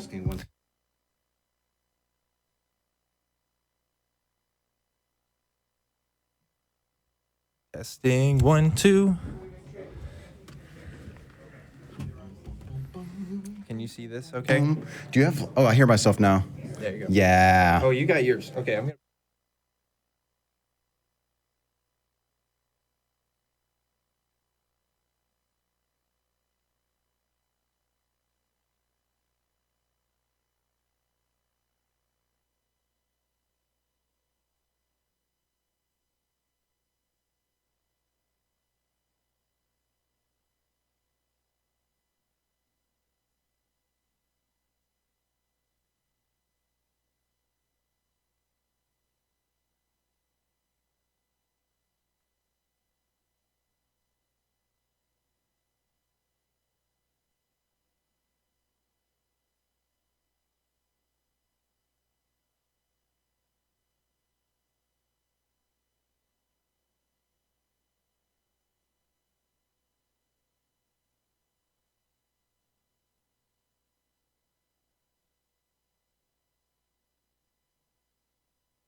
Hello, and welcome to the second official episode of Truth Wanted. I am your host, Objectively Dan. Joining me today is a very, very, very special guest, Anthony Magnabosco. Hello, Dan. How's it going, bud? I'm doing pretty good. Okay. I'm doing pretty good. And I just saw Matt Dillahunty did like a little shuffle across the glass here during the intro. That was awesome. That was pretty fun. So, in case you don't know what this show is about, if this is your first time watching, this is a little bit different from the other call-in shows. We do take in calls, but we're interested in beliefs. We're interested in how people got to those beliefs and the methods of how they got there. So it doesn't necessarily have to be religious beliefs. We can talk about UFOs. We can talk about Bigfoot. We can talk about Reiki, crystal healing, whatever you got to give us, we want to know. And we're both genuinely interested. Now, the reason why Anthony is a special guest is because we got a little bit of history. A little bit. You want to talk about that a little bit? Yeah. Well, I was going out and doing some street epistemology approximately 3 years ago, although I've been doing it for a while. I was at a university campus in San Antonio, and these two dudes strolled by, and I asked them if they wanted to stop and talk with me about some belief. I think I maybe even asked if you want to talk about God. I don't remember what my lead in line was at the time. And Dan and a friend stopped to talk with me. We ended up chatting for a good 40 minutes or so. Yeah. I tried to clear up some misconceptions about what an atheist is. Yes. But more importantly, I was challenging why they thought a God was real. And we ended the talk on pretty good terms, and he never contacted me again. It was like, what's going on? I gave him a card, never reached out. Yeah. Well, that's not true. You waited about 2 years or so. About a year and a half or so. Yeah. Mm-hmm. Dan emailed me and said, hey, I'm not a believer anymore. I'm an atheist. And I was like, we have to talk. So we did. We met, and I wanted to get the story. How much of an influence was that first conversation on his journey out of his belief? And we ended up becoming good friends. We actually filmed that second encounter as well. Yes. So both of those encounters actually are available on YouTube right now on Anthony Magnabosco's channel. So That's right. It's kind of weird because a lot of people say they were Christian and stuff. I have like video evidence of it. Yeah. Of me just talking to you But I can imagine somebody would still say, but you weren't a true Christian. Oh yes, and I do get that a lot. Yeah. But you have video evidence that shows like I was like doing ministry at the time. Yeah. I was in the student ministry, and it was just a crazy, crazy time. Now I will say this while we're talking about this right now, Anthony was very integral into my experience as far as, you know, my religious journey. I do not credit Anthony as being the sole reason as why I'm an atheist today. And I think a lot of people make that mistake. I think of you as a stepping stone to the conversation in general, because I wasn't thinking in quite the same way. I didn't really have the tools to think critically as well about my beliefs. So like my journey took a lot of personal study and a lot of time and a lot of talking to other people, but like it kind of got the ball rolling from talking to you as well. And so that's why I'm personally an advocate of street epistemology, because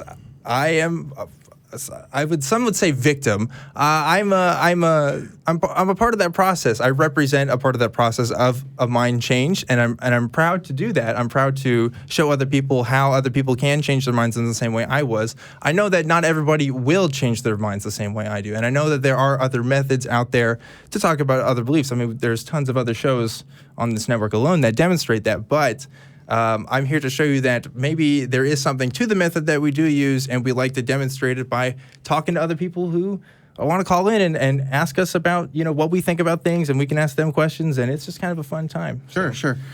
And honestly, if you had messaged me the next day and said, I'm now an atheist because of that talk, or even a year later and you said that was the one and only thing that led me out, I would be skeptical of it, and I would probably be a little concerned about your critical thinking skills, even though that maybe you came around to my side of things. Yes. Does that make sense? Yeah, absolutely. Because my beliefs especially were very much deeply held. And anybody that you know that has really deeply held beliefs, usually it's a process of changing those beliefs. I mean, you may drop one part of that in a day, but there's a whole superstructure that gets built up over time with lots of little beliefs that are contingent on like bigger beliefs. And we just kind of talked about, I mean, a big part of that was like the faith discussion that we had. Yeah. But you had a pretty unorthodox definition of faith too, if I recall. I think so. I think I used my whole Christian history is weird. People can go back to the video. Yes, and watch you it. can go back to the video and watch it. Like, I don't want this to be all about me, but it is fun that you're here, and like I would not be here in the ACA studio right now if we didn't have that conversation, which is weird. I'm glad that you brought this up, because I was thinking that maybe we can just like take a moment to like at least acknowledge how cool this is, that I ran into you as a stranger, you know, here, and now we're here. We're like, you have your own show. Yeah. And you're practicing a technique that I in a way introduced to you. That's so cool for me to see. Yeah. And I'm really excited to see where you go with your show and where you take it. I really am. Yeah, life's a wonderful, strange thing. And also, I looked this up recently. You actually showed me that conversation happened almost 2 weeks ago from today. Exactly. Right. It's October 10th, 2015, and now it's October 2018. So. And I don't know why I looked at that up. I think I was just, there's a playlist of all the encounters that I've had with you, or you've given a talk on street epistemology, so I threw that in the playlist. This show will be in that playlist. And I think that I was like, I wonder how long that was ago that we met. And yeah, it's been like 3 years. Yeah. Came a long way in 3 years. Really, really, really awesome. So, like, this is my message to you that people can change. It does happen. Your conversations are not for naught. At least, I mean, not always. But there may be better ways of doing it than others. Who knows? We'll see if maybe our methods are better in some cases. But we got a lot of callers here, so... I noticed that there's quite a few here. Yeah, do you want to pick a caller? Do you have one in mind? Honestly, I can't. Okay, I can't really see it. You can't really too read much. right now. That's fine. Some interesting names there. Sure. Yeah. You pick. Go for it. Okay, let's talk to David in Las Vegas. David, are you there? Hey, what's going on? Hey, how's it going? Hello, David. Okay. Hey, what's going on, guys? Well, first off, I want to say thank you for having me on your show. I appreciate the whole entire platform. The way you encapsulate belief and understand that it's a bunch of little micro beliefs that hold up somebody's entire belief. That's kind of how I like to look at it. Correct. Yeah. Yeah, it often can be. Yeah, especially if we're talking about religious beliefs, because those are so deeply ingrained in ourselves and in our culture and stuff. It's just a metaphor, but sometimes we talk about a tower of beliefs or a Jenga stack, blocks or something like that. You're kind of building this construction to make sense of the world as best you can. But yeah, I'm sorry. Go ahead. Yeah, no, absolutely. it's how I've been able to, as a Muslim, come to terms with the reason why I think the way I do, as an American. Born in 1978 in Ventura, California. Grew up in Ventura County, Oxnard, Port Hueneme, living on the beach. I had a different experience with nature, but similar to other people's experience with nature. You know, I just happened to have a boogie board in my hand, in my early teens.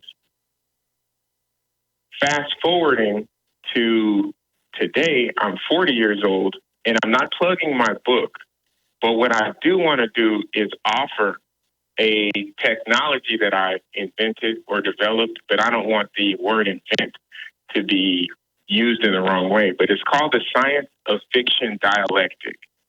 Okay. And I believe Before you go on, gentlemen, I'm wondering, do you have specifically a belief that you wanted to talk to us about today, or is there something about this thing that you want to talk about? Yeah, Islam. We can talk about. Oh no, we can talk about Christianity. Let's do that because we can go with Islam, but a lot of people don't read the Quran, and I'm not assuming that you gentlemen aren't reading the Quran. I want to go back a little bit because you did mention some sort of experience with a boogie board. I want to know what that's all about. Oh man, waves. You know, catching waves. Oh, okay. It was a hobby, I think, that he just had. It wasn't integral to his. Gotcha. So I thought you were talking about some sort of spiritual boogie board experience, and I was really ready to talk about that because that sounded really interesting. Oh yeah. No, well, let's go into it. I mean, I don't know if anybody's ever experienced a big wave like a 5 foot, to 7 foot swell. You know, those can kind of wash you over. Now you have to hold your breath, or you'll drown, and then you might find yourself holding your breath for a little bit longer than you thought. Meditation requires it requires the observer or the person participating to concentrate on their breath. Am I correct? Yes. I don't know if all forms of meditation require that you hold your breath, but I am still kind of wondering. Oh, not hold your breath. Sorry, I didn't mean to bleed over you. It's not holding your breath, but it's concentrating on your breath. The idea is to clear out your mind. So you concentrate on the breath going in your nostrils, out of your mouth, in your nostrils, out of your mouth. I gave myself a number. I said 5 times. In the nose, out of the mouth, trying to keep those thoughts out. And then that's how I meditate. Okay. Focusing on the breath. Is the meditation process something that you're using to conclude that the Islamic God is real or the Christian God is not real? Why are you mentioning it? No. As a Muslim, we read the Quran, and in the Quran, it says that every Muslim is responsible for the Torah, the Gospel, and the Quran. So that's basically saying Old Testament, New Testament, and then the Quran. That's what every Muslim is responsible for. What's your point? My point is words are so important. So when I say the word breath, and you don't think of the word Abel, the name Abel, like as in Abel and Cain, or you don't think of the word spirit, then we have an opportunity to build a relationship. Does this work in Spanish? Excuse me? Does this work in Spanish or Portuguese, Mandarin? Well, it works in Spanish, Latin specifically, and I found that Spanish can unlock Hebrew. And I'm an English speaker. I did grow up around Spanish speakers. If you saw me, you would probably think I was black. Question. But I found that Spanish is so important. Okay. I'm the only Muslim. Yeah. I'm very sorry if you've tried to make this point and you're just not getting through to us, but I really don't understand where this conversation is going. Can I attempt to repeat it back and tell me if we're off? Mm-hmm. Okay. I think what you're saying is that you're noticing things as you go about and you have personal experiences. You're in the ocean and you're surfing, for example. You take a breath and you're noticing patterns, perhaps. I don't know if you actually said the word pattern, but you're noticing things about the words that we're using, and then you're drawing a connection to validate something that you might be reading in a holy book. Yeah, well, yes, because we have to establish that every holy book is a mythology. and that's just what do they call it? Intellectual honesty. Is the Holy Book, do you think that a God exists? I believe, yes. Yes. Do you believe that a God exists because of a Holy Book? Yes. Is that Holy Book a mythology? Yes. What does mythology mean to you? Mythology to me gives me a mind to imagine things that I never had an opportunity to imagine before. Okay. Are you saying that if you think that something is true, you're making it true? No. Okay. How is it? It's not that I'm making it true, but I'm understanding that the way that Shakespeare used to write, right, using allegory, used to tell a story inside of a story. So if I have a story being told to me about a particular aspect of my biology even, then if I'm finding and making correlations, then I have to share this with all of humanity. Okay, so it kind of sounds like you're saying you're able to find metaphors almost in the Holy Book, and that kind of confirms to you the truth of the book. Is that right? Yes, it's not only metaphors, but I've also found metaphors, imagery, similes, and double entendre. Okay. Could you find those things? That's important. I'm sorry. Go ahead. Can you find those things and correlations? Yes. Yes, I know that you're finding those things. When you find those things, are they always true? Or can you find those things and later discover that, oh, I was mistaken on that one? I have been testing this since 2013, and I have not found where there's been a failure in the feedback loop. I'll give you a word, and this is a mistake that everyone is making, even myself. So I'm not like taking myself, I'm not the smartest person in the room. But however, I will take time to learn what someone else is learning. I'm a Muslim, but then I started reading the Bible because of my wife today, who is a Christian. So I kind of left my Muslim, leanings behind and got with this Christian woman, and then started reading her holy book because I'd never read it before. You know what I'm kind of wondering? I'm kind of wondering here is, have you ever encountered a situation where you read one book and you conclude A, and then you read another book and it says not A? It actually contradicts the first thing that you've concluded. The way I've been able to solve those contradictions is using etymology. I come across something called the 7 Canons of Etymology, and this was produced by W.W. Skeet, I think in 1873, 1879. But with that being said, he is the official when it comes to a dialectical conversation about the English language. W.W. Skeet, the 7 Canons of Etymology. Number 7 last name stands out. Let me ask you a quick clarifying question. Yeah. By understanding the etymology of the holy books or the words of the books, are you saying that you're able to find that the contradictions you once thought were contradictions weren't actually contradictions? Yes. Okay. So you're saying if we can look at the etymology of these different holy books and we really look at the root words, and if we study the original context, we'll find that all these holy books actually tell truth and don't contradict each other in any way.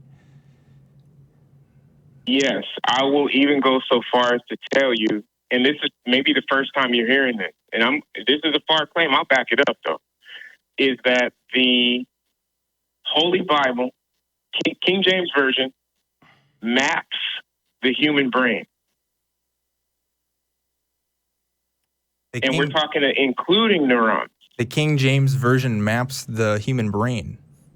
Yes, through words, through definitions.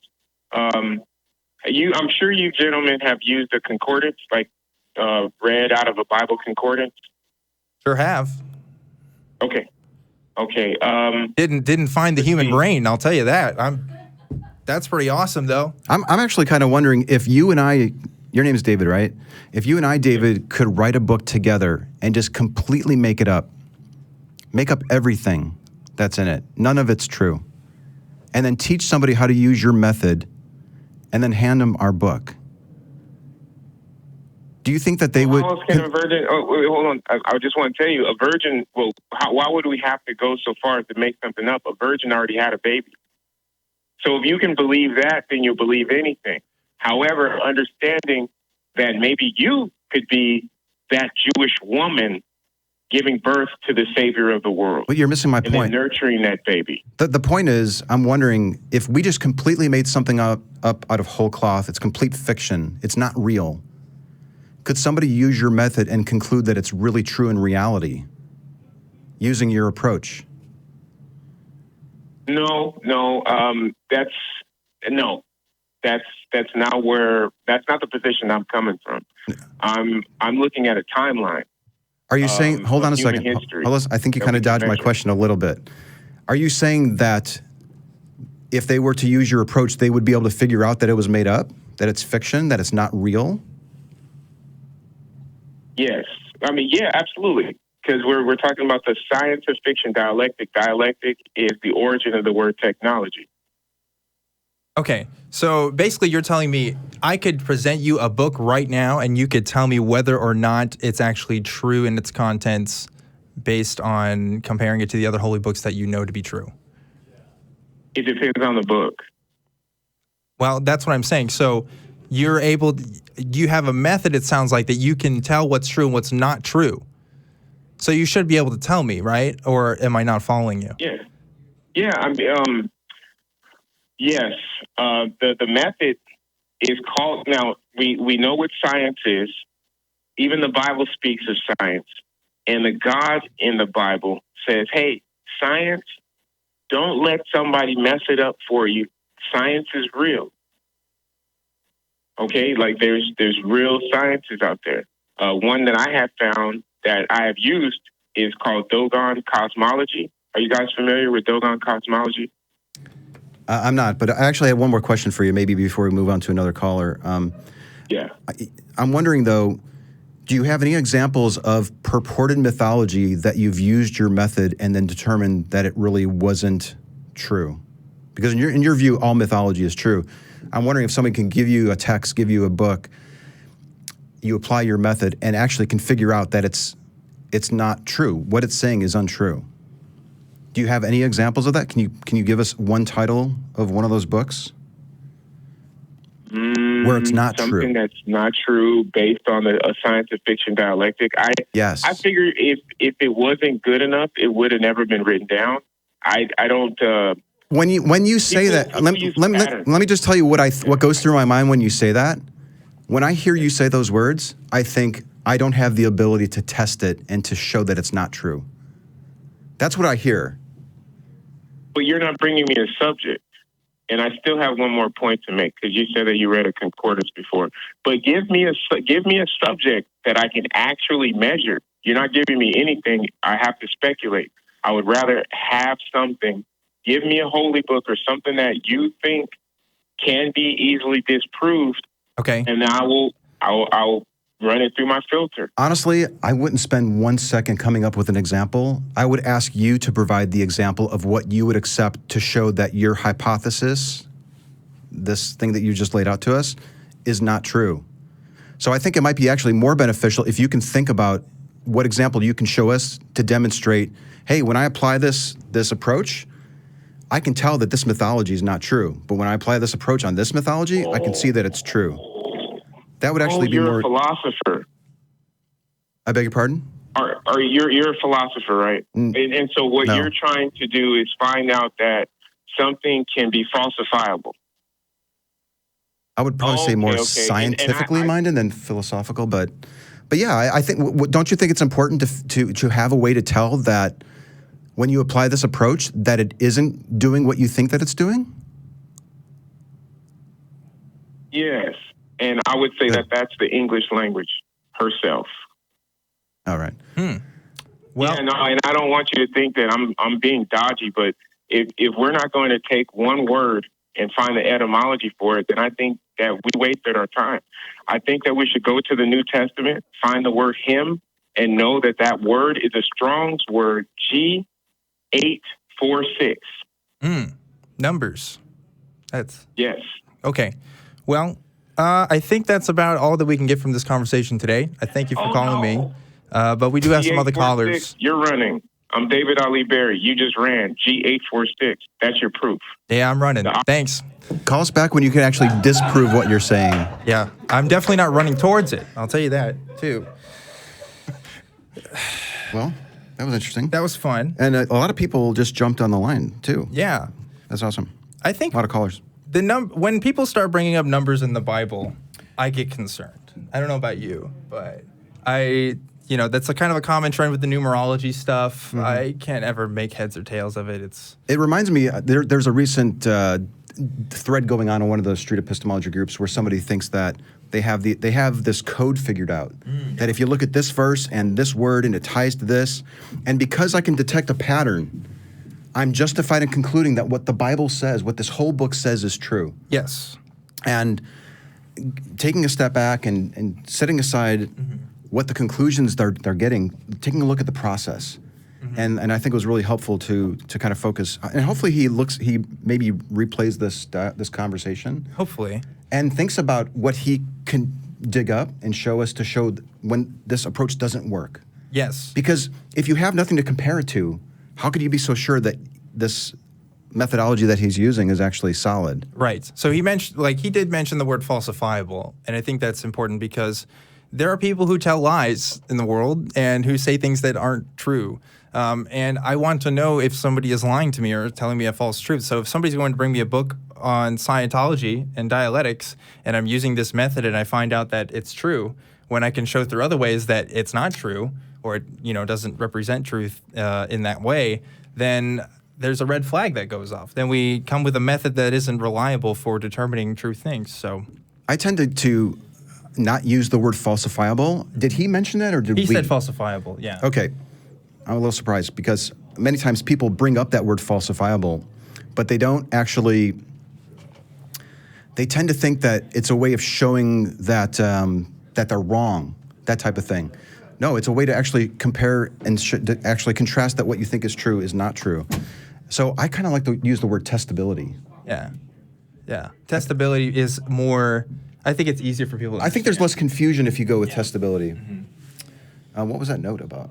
It was about the word that they said is actually in reference to something else. It's not actually numerology. He was talking about some other thing. But this is an interesting call we have up next. This is Anthony, and he wants to talk to us about UFOs existing based on ancient texts. Have you ever had a UFO call before? I have not had a UFO call. I'm excited. Hello, Anthony. Can you hear us? Anthony, what is a UFO? That's a good question. I'd like to know. I was talking to the call screener, and I was kind of distracted with my daughter, but he asked me if I had any personal experience. I said no. I kind of did. I don't know. I don't want to say I did.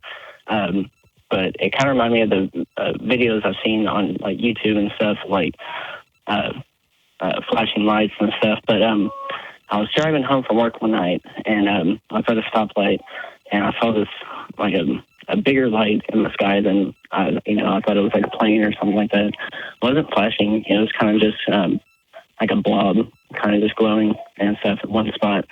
And it was just kind of right by the red light, just in my perspective. So I, as I kept going, I could see it in the sky. And then I was, sorry, I'm a little nervous. It's okay. When I was on the bypass, I could still see it. And then all of a sudden, it just like zoomed, just like a flash of light, just like, and it kind of just freaked me out. And I was by myself, and I just started kind of going crazy, just in the car, like, what was that? Oh my God. I don't know what it was. I don't want to say it was like a UFO or an alien or anything. I don't know what it was. But, I don't know, just from like Sumerian, like the Anunnaki and stuff like that, one of the oldest civilizations. And, I kind of compare it to like religion, it's just people telling stories, but there's video evidence, and I can't really go out and investigate stuff personally.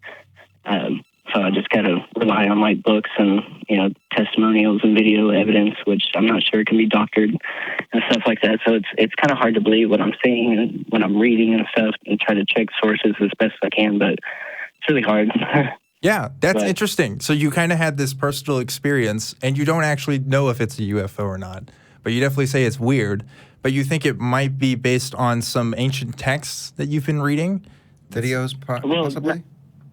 YouTube videos, well, I think. Not just based on... Yeah. Yeah, not just like based on just the ancient texts. It just reminded me of like UFO videos I've seen, you know, when people recording just like strange lights, and then like, and I don't know, I'm sure you've seen like some weird videos on there where they just like flash and then they just like zigzag and then they just fly off and just disappear and stuff like that. Just extremely fast, and that it was just extremely fast. It didn't zigzag or anything. It just like just sped off and it was just gone and stuff. And it's kind of freaked me out. And but that's pretty much the only personal experience I've had.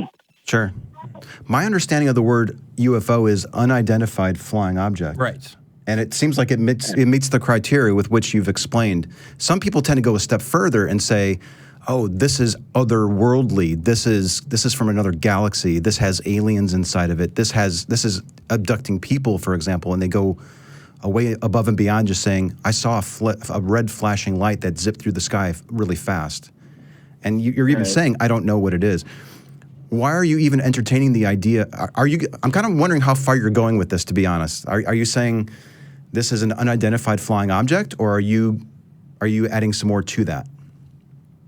I mean, as a rational person, I'm just I want to just stop at it's an unidentified flying object. But the unrational side of me and wants to take it even further based on everything that I've read and watched and everything, you know. Sure.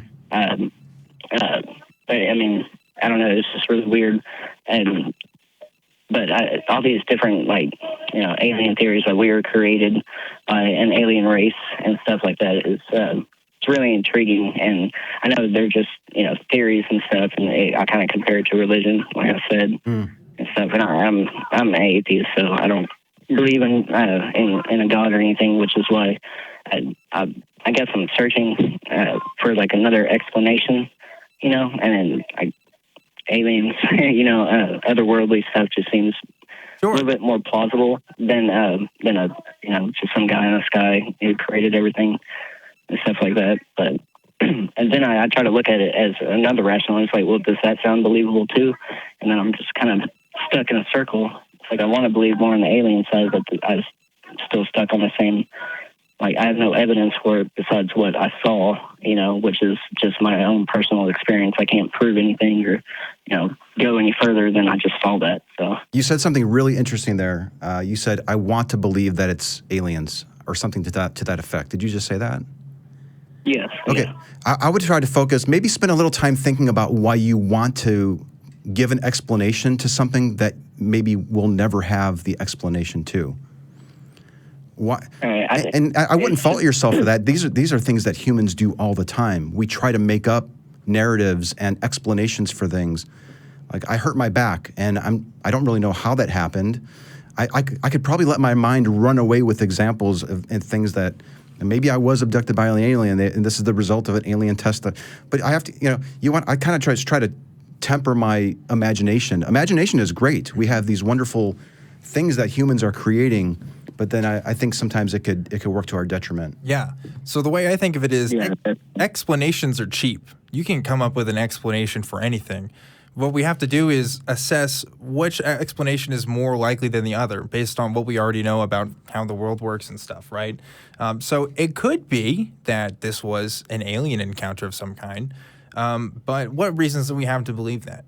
So we have to look at what other people attribute to do we even know aliens exist for the first part? I mean, that's good question. I don't think that we definitively know that aliens exist, even if, you know, they could be hypothesized that they could be true. But there's a lot of leaps that you can make there if you tie in these other beliefs. For example, I heard you mention that the aliens could have created human race. Okay, so we went from having this personal experience and you don't know what it is, and you can go all the way to some sort of alien race creating human beings and all of humans is just a big experiment. You know, you can easily jump the gun if you don't look at things on a case by case basis and see where all these beliefs kind of tie together. I also know, and I don't know a whole lot about UFO stuff. I've been to Roswell before, and that's kind of cool. But I really don't know a lot of alien evidence besides personal experience, and lots of hoaxes, especially online. Can I build off of something that Dan said? Yeah. I want to just build off something that Dan said really quick. I think you said something like, did you say experiences are cheap? Explanations for things. Explanations. And I think maybe you used it not in terms of a cost, but maybe in terms of just ubiquity. Like there's just thousands and thousands of those. But they could actually be quite costly. You can really get wrapped up in these things. Right. Somebody could see a flashing red light and then watch a ton of videos, and it's occupying your time. And then maybe you subscribe to a newsletter that costs you $50 a year. Oh, there's this convention going on. You can get really wrapped up in these things. Mm-hmm. And I think doing what you're doing right now is like, I had this experience, I'm not sure what it was, and you're talking it through. That I think is very healthy. It's very beneficial. And I don't think that you're going this way per se, but try not to get too wrapped up or too in love with the thought that this was something supernatural, that this was an alien craft or something.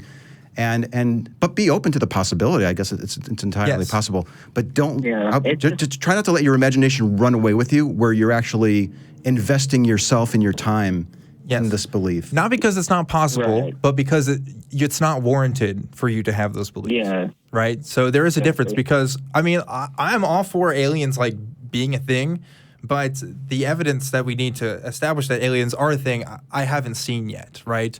As far as I know, it's just speculation amongst a lot of people. And for some people, an inevitability, considering the probabilities of the universe and stuff.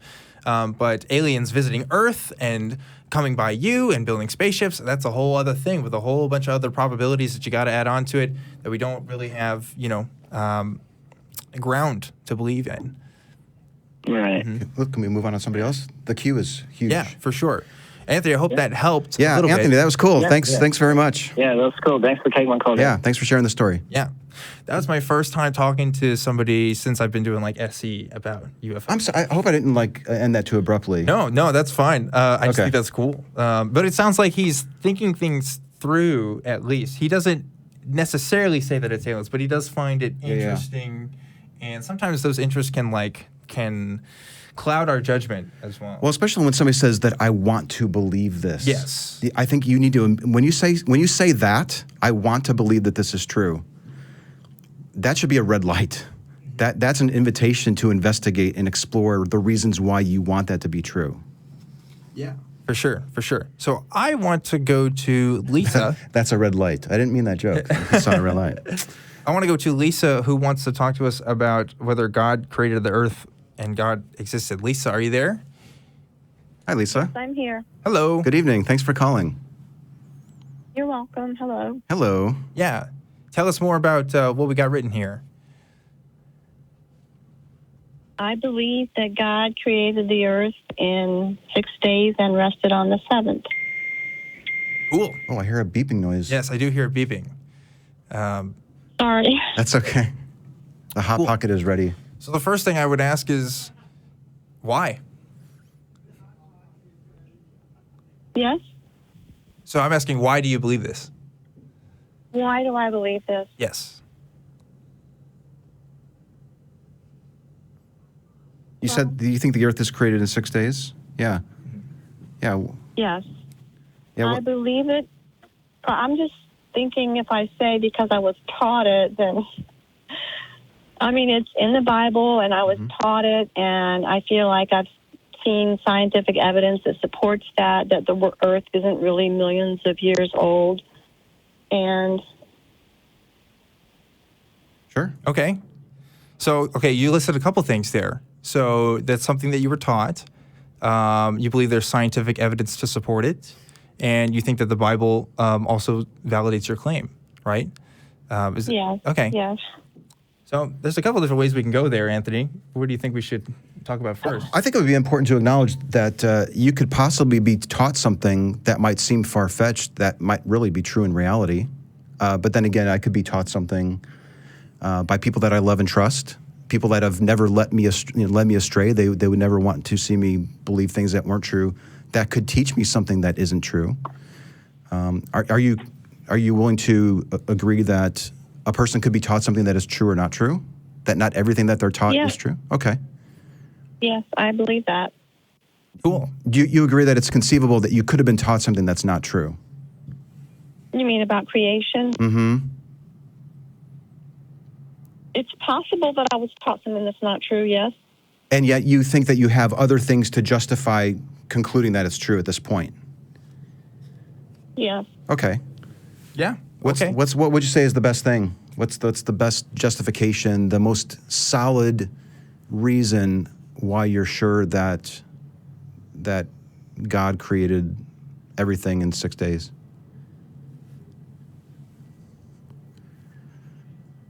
I'm thinking. Take your time. Thanks.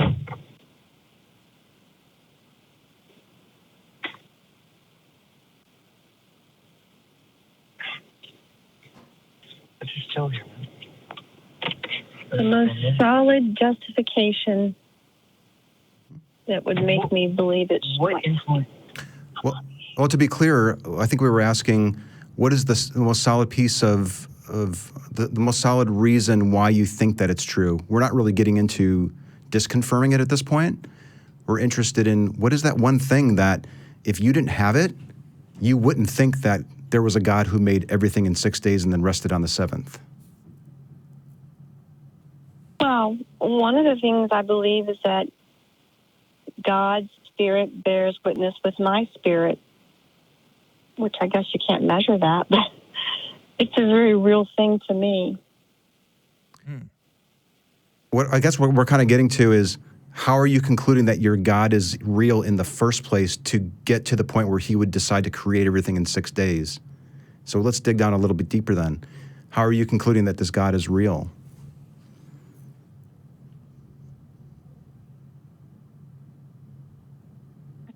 All of creation declares him and praises him.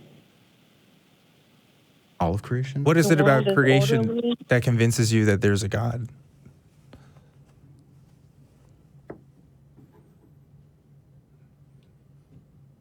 Surely you've met people. Bible verses come to mind. Huh? Bible verses? I'm sorry.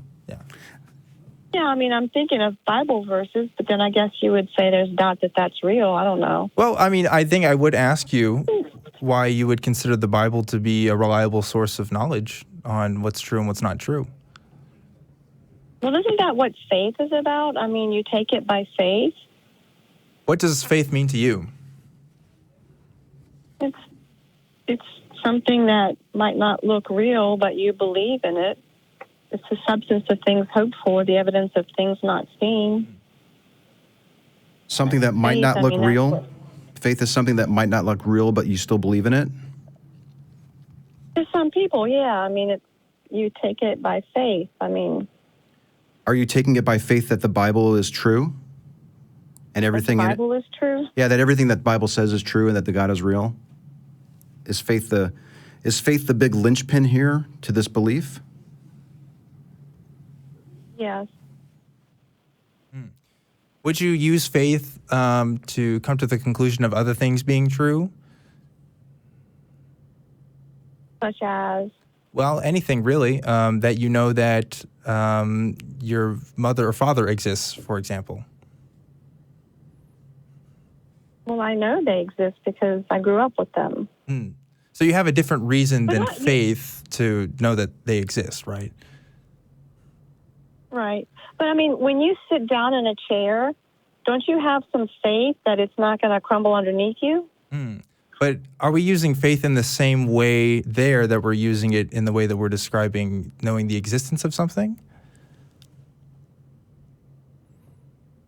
Yeah, I mean, I'm trying really hard to think about this and try to think, well, you know, what can I really say that will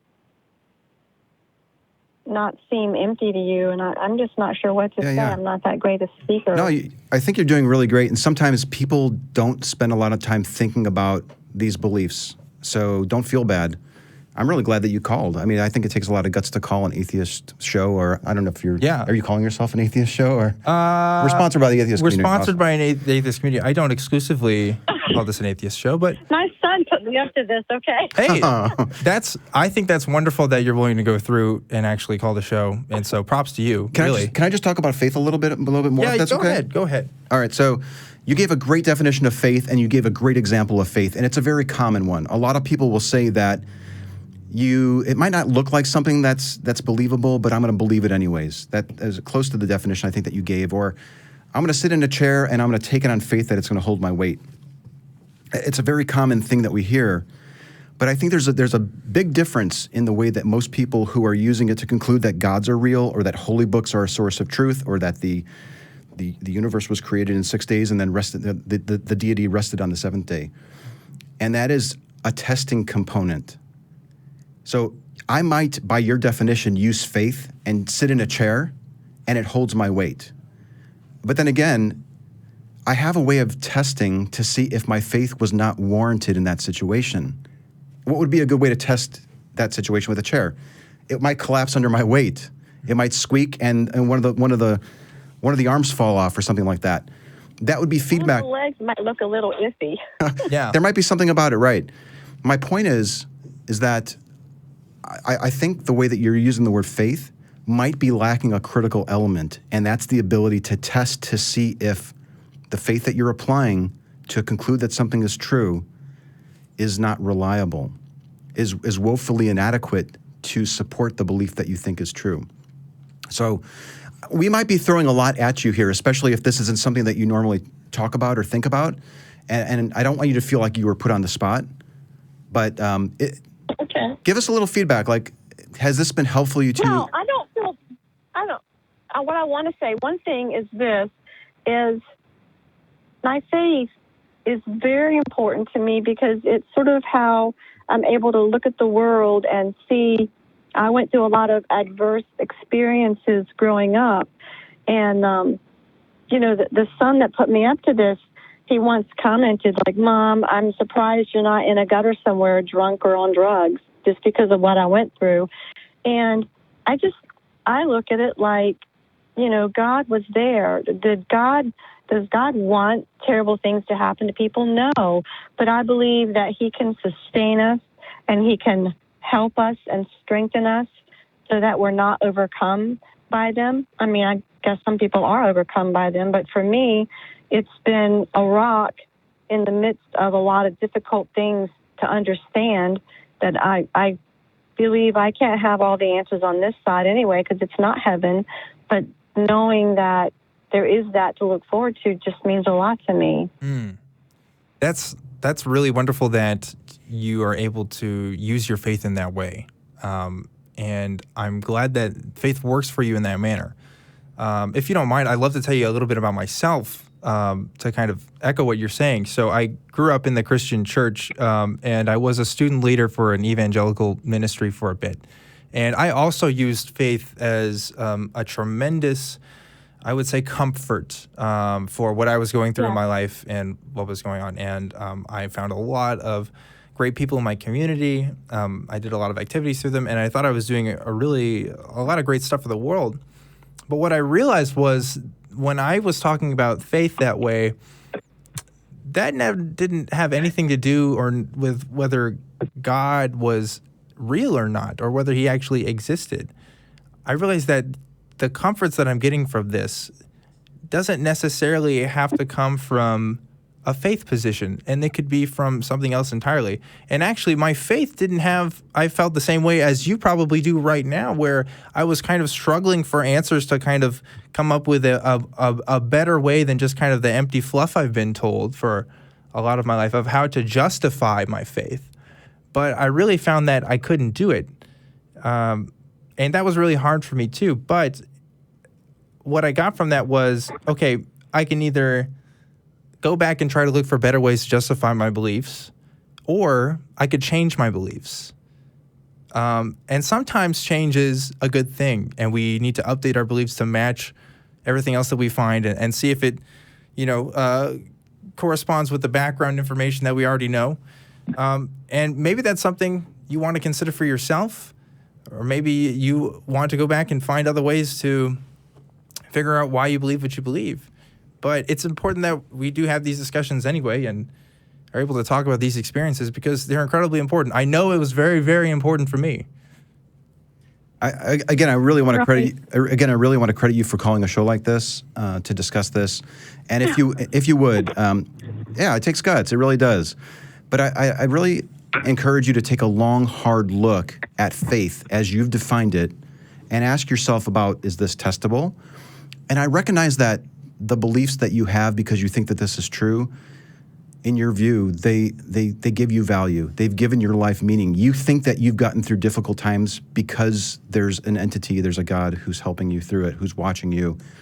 There's this wonderful payoff at the end, perhaps. It could be kind of difficult to consider the possibility that might not be true. But I would just encourage you to maybe just consider it, like investigate faith a little bit. And hey, if you find out that faith is not a really reliable way for getting to that conclusion, it just might be yourself who got through that difficult time. It just might have been you. Well, I mean, I believe that we all have different strengths and we have different personality traits. And I think that the experiences we go through shape how we respond to them to survive and stuff. But, I mean, that's the human part of it. But still, I believe that in the part that gives me faith, I believe in that too. Let me ask you this then. If you think you were born in any other part of the world or in a different time period, would you rely on your Christian faith to get you through those hard times? Or do you think you would rely on something else? No. If I was born and raised in China, then I guess, is it Buddha are they Buddhists mostly in China? They're probably not know. Christians. Yeah. They're probably not Christians back then. I think, Chinese probably really rely a lot on ancestral knowledge and the gods that they believe in. So, I mean, I guess it's possible if I had been born there, then I wouldn't be the Christian that I am today. But does that mean that what I believe is wrong because I could be different if I'd been born somewhere else?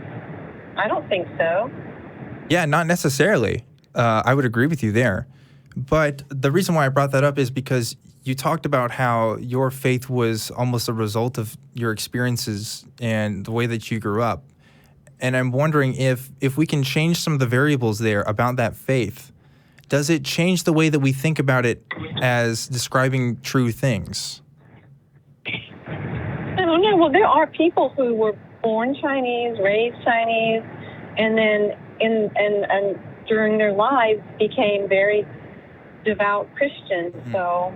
Well, there's also people who were like me who were born very devout Christians and became atheists. But let's not let the main point here. Let's not let the main point get lost, though.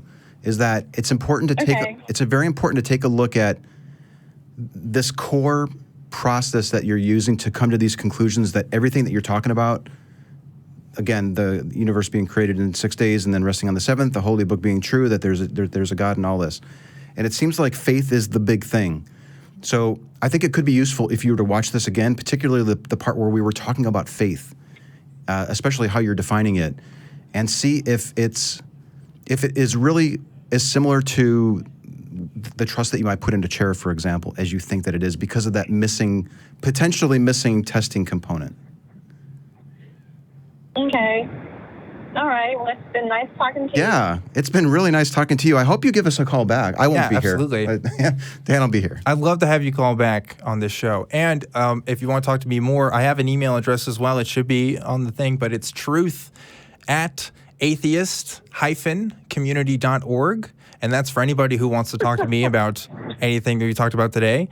And if you are interested in coming back on, just send me an email there and we'll get you back on. And what's so funny? Okay. I'm wondering what you're laughing at. I'm laughing because my son did not say this is an atheist radio show. Oh, I'm sorry about that. Well, yeah, so that's... No, I'm totally not offended. Well, you and I have had a lot of really great conversations. The reason why my email address says atheist is because this is part of the Atheist Community of Austin. I don't actually exclusively consider this show an atheist show, though. I actually have had theist co-hosts on in the past. If you were on hold, you probably listened to how excited Dan was when a person calling about UFOs. Yeah, yeah. in. Like, this is a show about all kinds of beliefs. And like, I'm not necessarily defending atheism on this show or saying that atheism is true, whatever that means in that sense. I'm more about you didn't say that. yeah. I'm more about exploring people's beliefs. What's that? Yeah. What's that word? What was the word you were using, Nathaniel? I think there was a word you guys. Epistemology, was that the word? Yes. What is epistemology? Why you believe something? Yeah, epistemology is the philosophical study of why we think the things we think are true, or basically how we know the things that we know. Okay. All right. Well, it's been a pleasure talking with you. It's been really nice talking to you, too. I I appreciate your attitude, too. All right. Very nice talking to you. Yeah, Bye. absolutely. Thanks again. She was a joy. Thank you so much. Bye-bye. Bye. I hope she calls back. Yeah, that was great. So, you know, I may have brought that on now that I'm thinking about it, because I live streamed like 3 times on different platforms to tell people that I was going to be on the show. Yeah. And I encourage people to, I said something like, if you've always wanted to have a loved one or a friend, family member, call and speak to somebody using street epistemology, have them call in. And we have like 10 people in the queue here. And I'm wondering if somebody heard that request and then asked their mom to call in. Yeah, so notice how her attitude kind of changed at the end there when she found out it's an atheist show, right? So this brings up something really important, because at no point in our conversation did we ever say God's not real or that Christianity's not true or anything like that. We're simply looking at what she claims to be true and examining whether the methods she's using are good or not, right? Examining whether or not they fall under the standards that we might consider higher.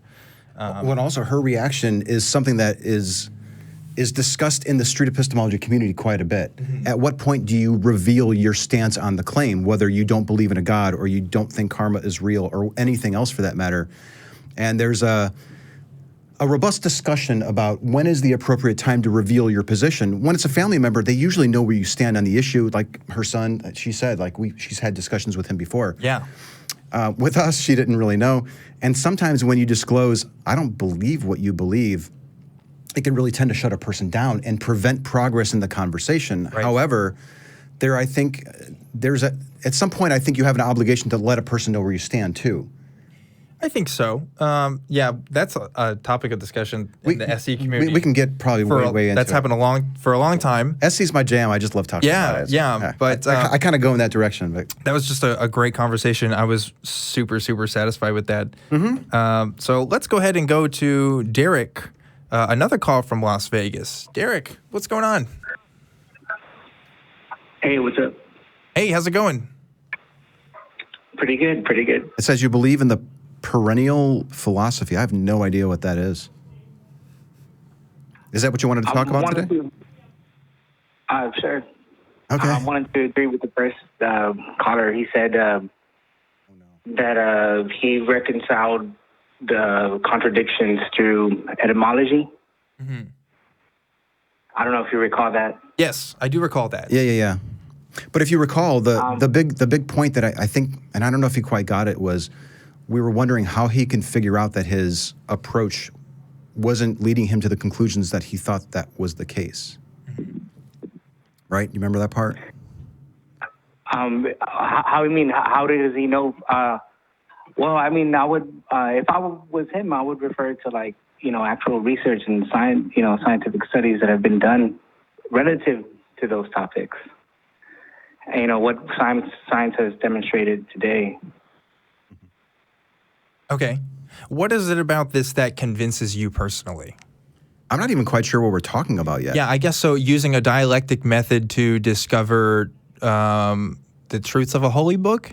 Is that fair to say? Or even with the female caller was calling about earlier about how she had faith. Yes. I don't recall what your rebuttal was. If you could refresh my memory.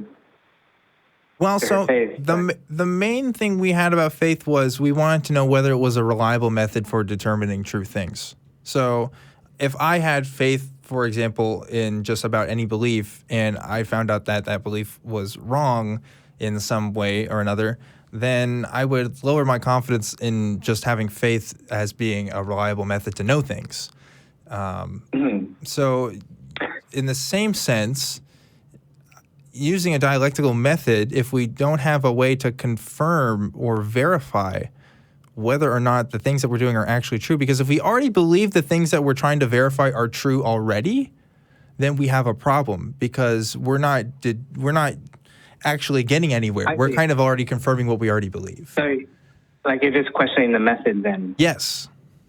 Does the word faith mean something different to you? Are you here to talk about faith today? Yeah. If so, I think that's kind of so it's a recurring theme for today.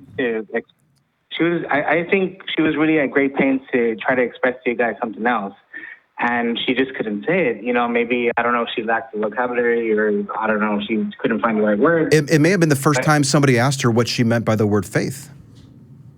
Although I think she volunteered it, if I remember right. But yeah. Where are we going exactly with this?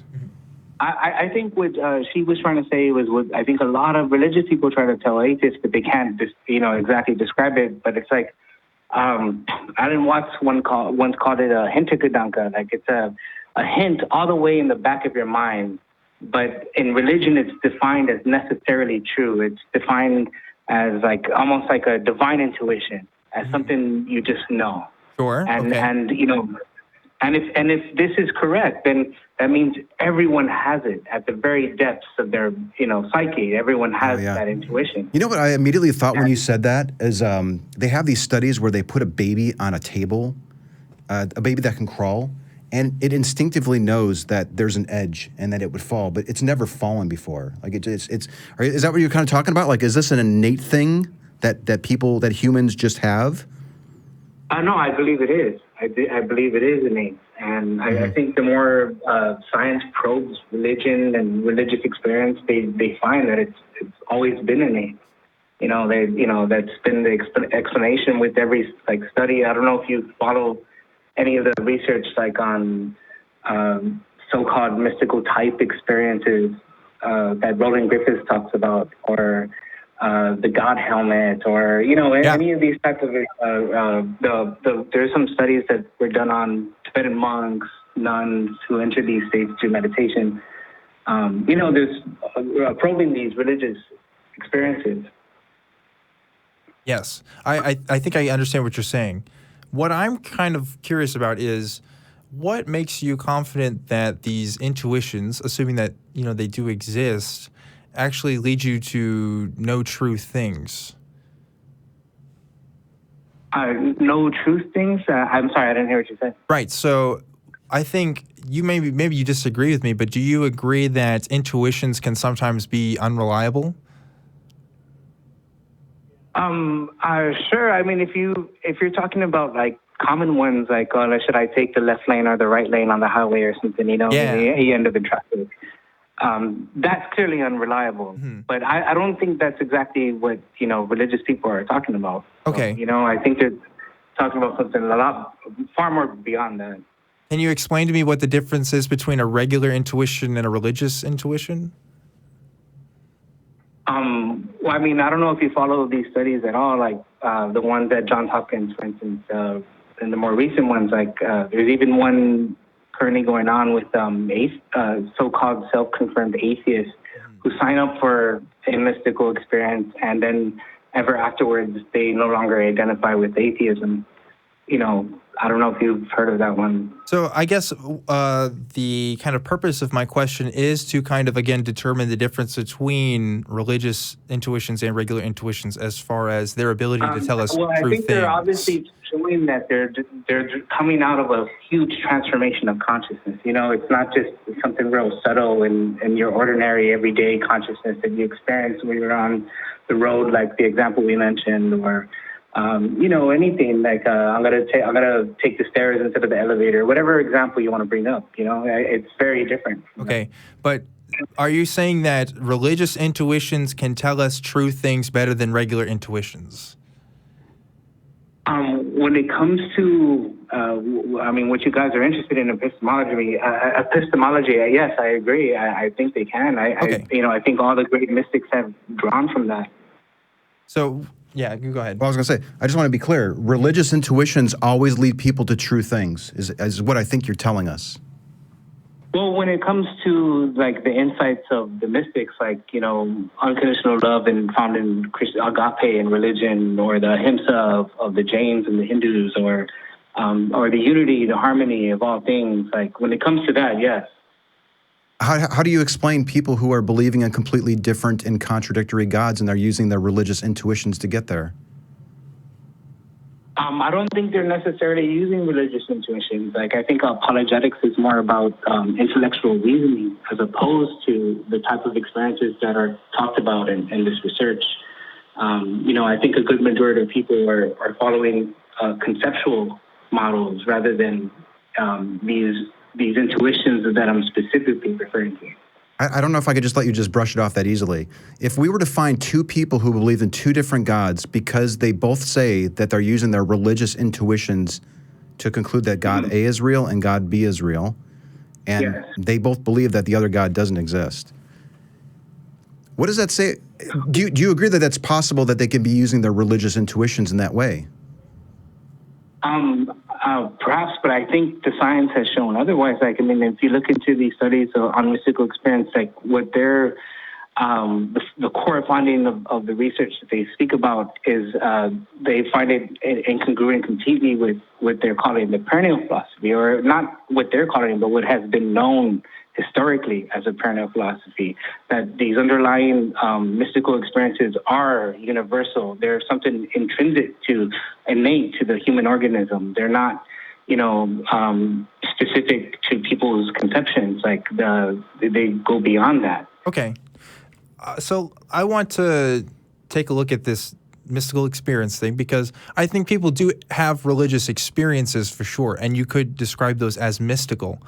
But what we're really trying to get at the heart at with this is the reliability of those mystical experiences to tell us true things. Because if you ask me and Anthony, I think we would both say that we have seen lots and lots of people who have claimed that their intuitions, their religious intuitions, have brought them to true things. And the things that they claim to be true are in contradiction with other things that people have said to be true. So we kind of have a problem of, okay, well, this method is telling us different things are true, sometimes contradictory. We have to question the method, right? Are these mystical experiences actually reliable in demonstrating true things? I would agree so. I mean, I think you're trying to, I think it's almost as though you're conflating something, different phenomenon. Like when a Christian says, I feel God in my heart, and they kind of just like blurt this out in the ordinary state of consciousness right there in front of you in mid-conversation. I agree completely with Matt Dillahunty, you know, when he says, maybe you should go see a doctor, you know, maybe it's just heartburn, you're metaphysicizing heartburn or something like that. But what I'm referring to is a very specific phenomenon that has been really concretely defined over decades of research within the scientific literature that neuroscientists are calling a mystical experience. And it's in, you know, orders of magnitude different from that kind of intuition, where we are talking about something completely, you know, else. I mean, I feel maybe you guys maybe haven't been following the research. I'm certainly not aware of it. Yeah, I'm not. This is not something that I'm following, and yet I think 3 times we've tried to get a handle on, and you keep seeming to brush it off. And maybe we are just misunderstanding, or I'm misunderstanding here. But I think it just keeps coming back to me for taking people. If 2 people, again, I'll just repeat it, and I'm not sure where we're off here, but if 2 people are concluding that something is true because they have this innate experience, but they're conflicting with each other, one of them has to be incorrect. Yeah. One of them has to be, or they're not using the experience, or they're both incorrect. In a way, that's kind of like a loaded question. It's almost like a straw man argument built into the question. Like what the science is finding is people who meet criteria. It's not the volunteers themselves that label, they don't deem themselves to have had a mystical experience. It's gauged, it's assessed by the professionals involved in the research. Okay. And so, well, I'll ask you something specific then, and maybe this can help out. Do you believe that a God exists, for example?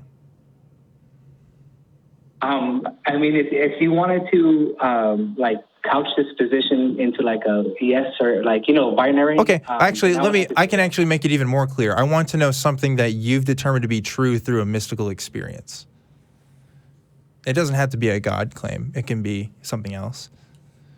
Well, I agree with the research. I agree with what they're saying. Like, I agree that they're claiming that it's evidence for the primitive philosophy, that the core mystical experience expressed in each of the major religions is one and the same phenomenon in consciousness that's universal to human beings. Okay. I agree with them. So, are you saying that you yourself personally have confirmed the existence of a universal phenomenon through these mystical experiences? I found this research by virtue of my own experience with this. Okay. So you have had mystical experiences yourself? Yes. Okay. Have those mystical experiences led you to any conclusions? Well, aside from agreeing with the research. Yeah, just regarding the research. I just want to know about your experiences. The harmony, the unity that's emphasized in the research is definitely what I agree with. Like, Okay, but I am not talking about the research, right? I want to know about your experiences and what you have determined yourself. I mean, the whole without the research. the whole reason I gravitated towards it is because it was synonymous to what I concluded myself. Okay, I want to know what you concluded, right? Well, I mean, I didn't conclude anything other than what's been shown, by this research.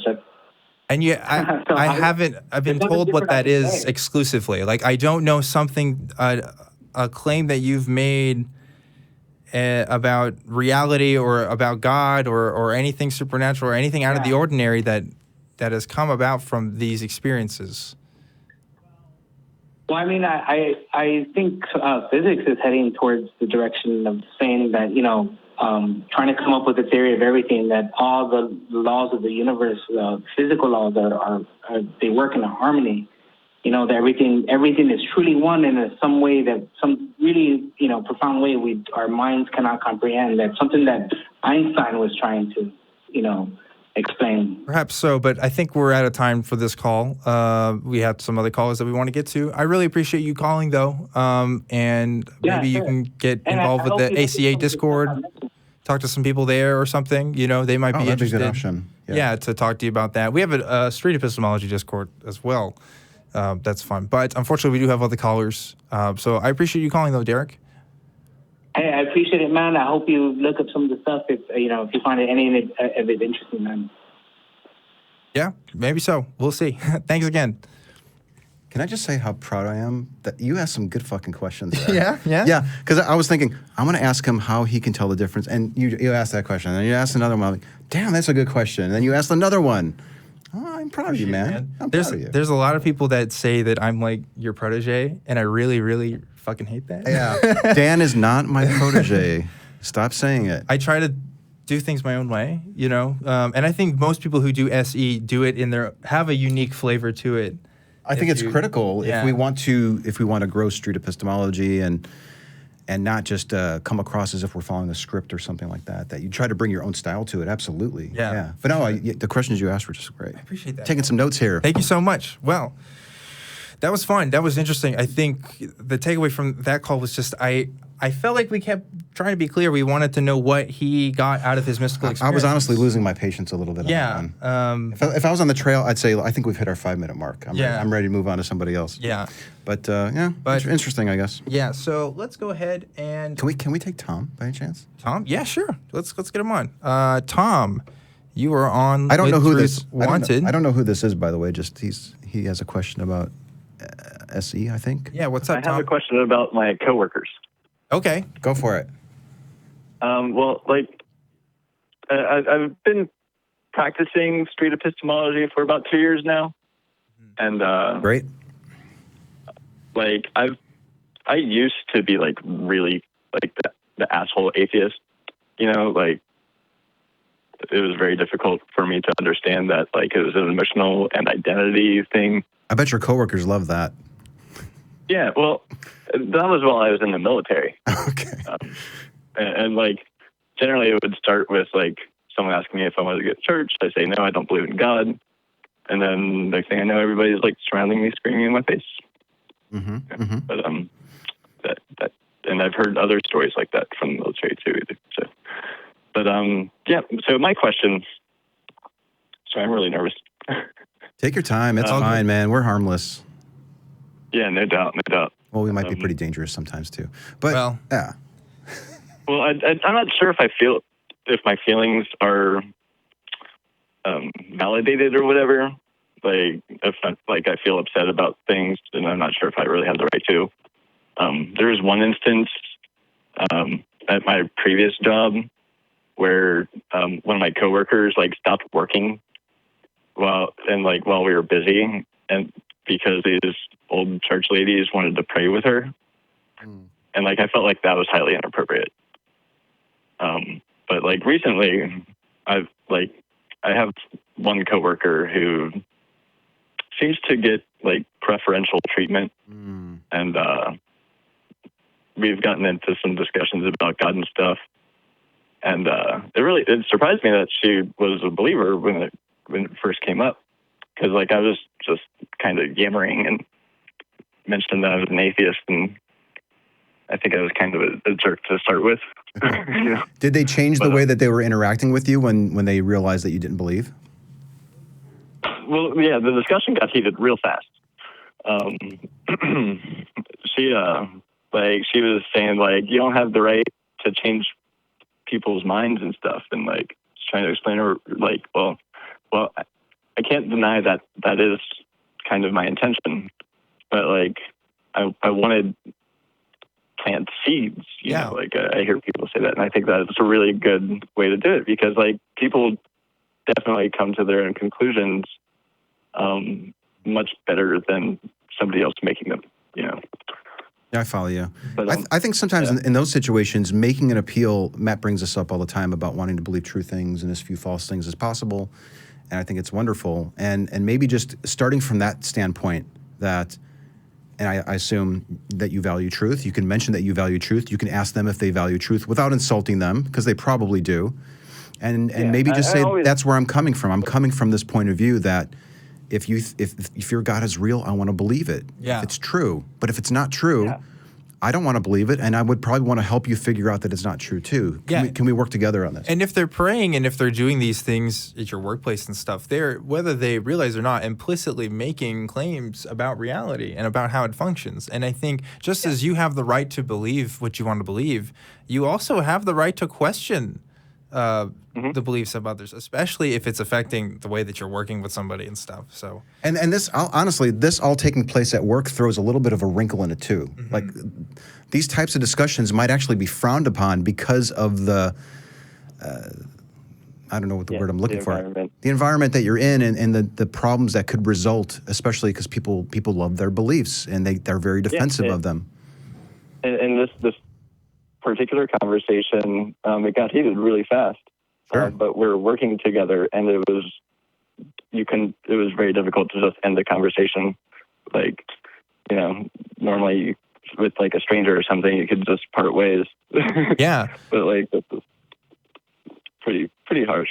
Well, what I would think of is you're not necessarily wanting to change her mind either. I don't think that your intention really is to make her stop believing in God or even believe the same way you want to believe. You're seeing actions happening, and those actions are undesirable to you. And there's a root to why those actions are happening, and you want to address those roots.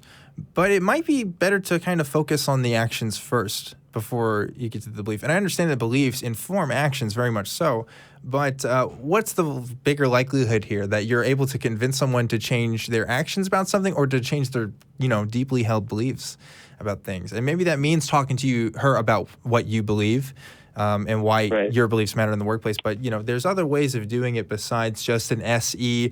Well, why do you think that this is, the best thing, And it says here that you've been trying to use SE at work. I don't know if that was covered during the call, but let me just bring that up. And might I suggest a slightly different tact?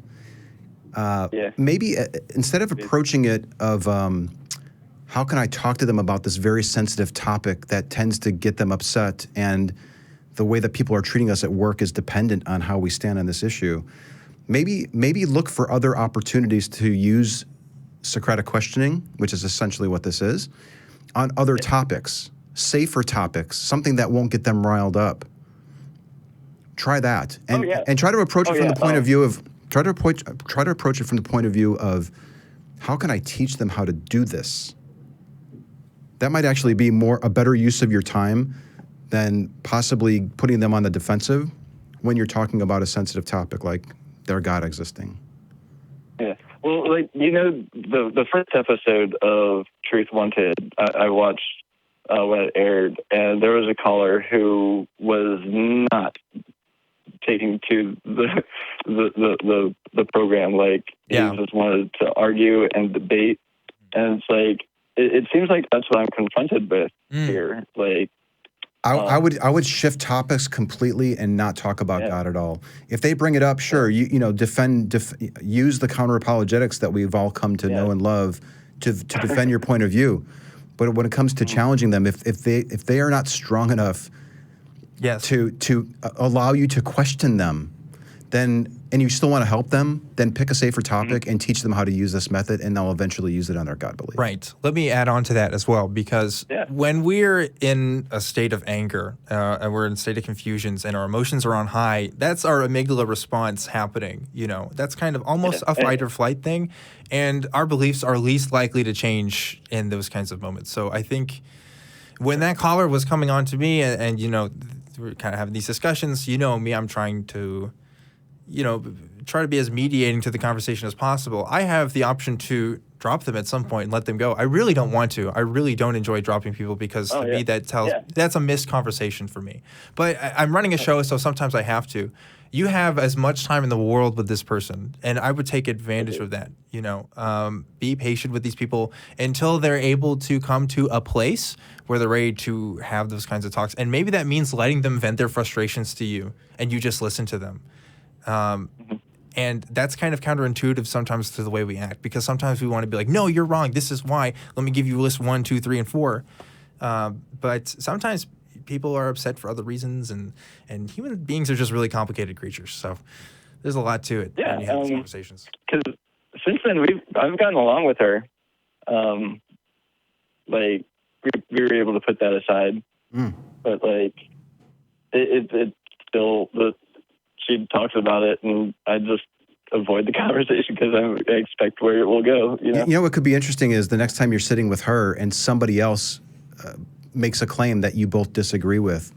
Maybe you can work with her and actually teach her how to use this method, and then use SE on the other coworker's claim, perhaps. There's lots of ways you can go about doing this.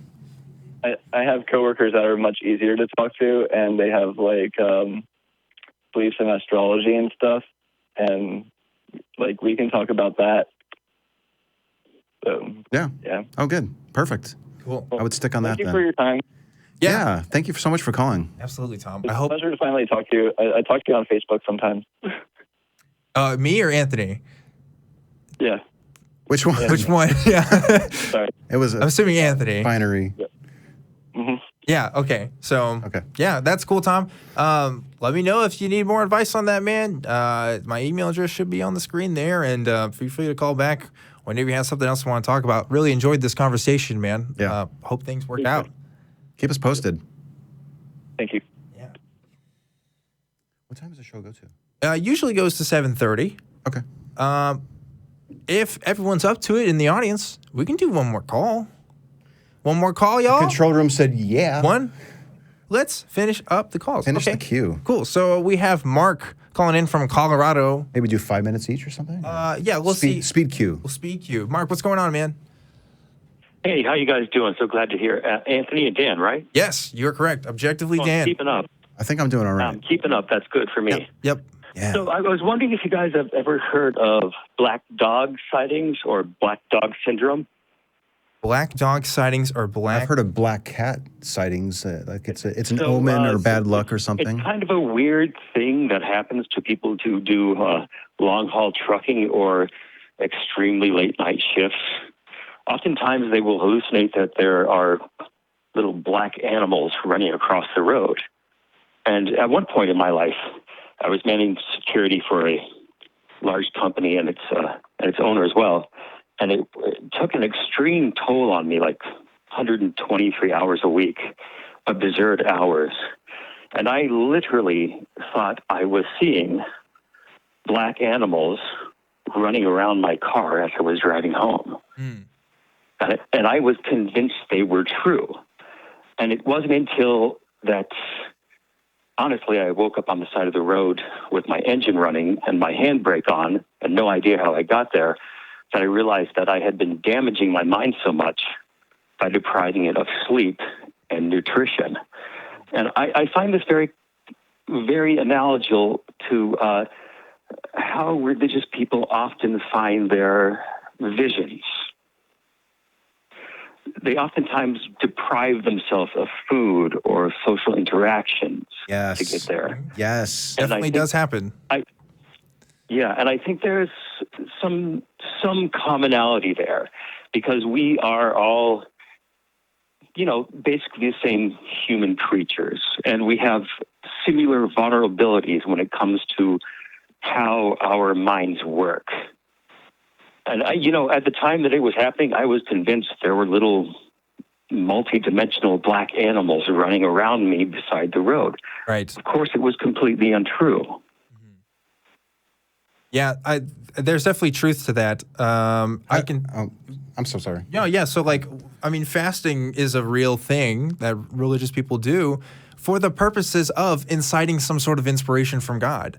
I've participated in several fasts myself, and part of it is in veneration, part of it is part of the ritual and things like that. But there is a strong tradition, and not just amongst Christians, but of other religious beliefs, to deprive yourself of, like you said, nutrients and other forms of things to gain some sort of mystical insight. It's the reason why monks in the Catholic Church just kind of go off and live life out in the woods and be by themselves for a while, because it puts you in a certain state of mind. This is one of the examples of where religion can cause real harm. This idea of not just religion, though. It's philosophy as well, because many Buddhists don't consider themselves religions, but they still take these same sort of extreme. That's a fair point. Sure, I might even be part of a bowling club, and there's this idea that exactly. I think there's a philosophical point that's not quite connected to religion, but it's really close. They're kind of dancing hand in hand in the. Well, it's a physiological point. It's a biological point. We're biological creatures, and we have certain biological needs in order to function normally. And if you deprive us of those needs, then there's a predictable empirical result of what happens whenever we don't. And so we can pretty obviously claim the source to a lot of these experiences. Not necessarily all of them, but certainly many of the ones which people claim. Well, but I think that there's been enough time for both religions and the philosophies to exploit these types of human vulnerabilities to try and create situations that don't exist. What's really interesting, and there may be people that are intentionally doing it because they know that they could sometimes manipulate people, and sometimes that's exactly what I'm saying. Sometimes I've experienced that firsthand. Yeah. Sometimes I hear people where they're faced with a really challenging decision. We have a baby and she's very sick, and we're asking for everyone to pray, and the close family members are also fasting. Being tired and hungry, and when you might be called to make very important decisions, just doesn't seem like the best advice to me. So a lot of times I found out my son was autistic, I didn't ask anyone to fast. Ironically, I didn't think that would help. Now, sometimes people feel like they need to do something, and then you give them a little task.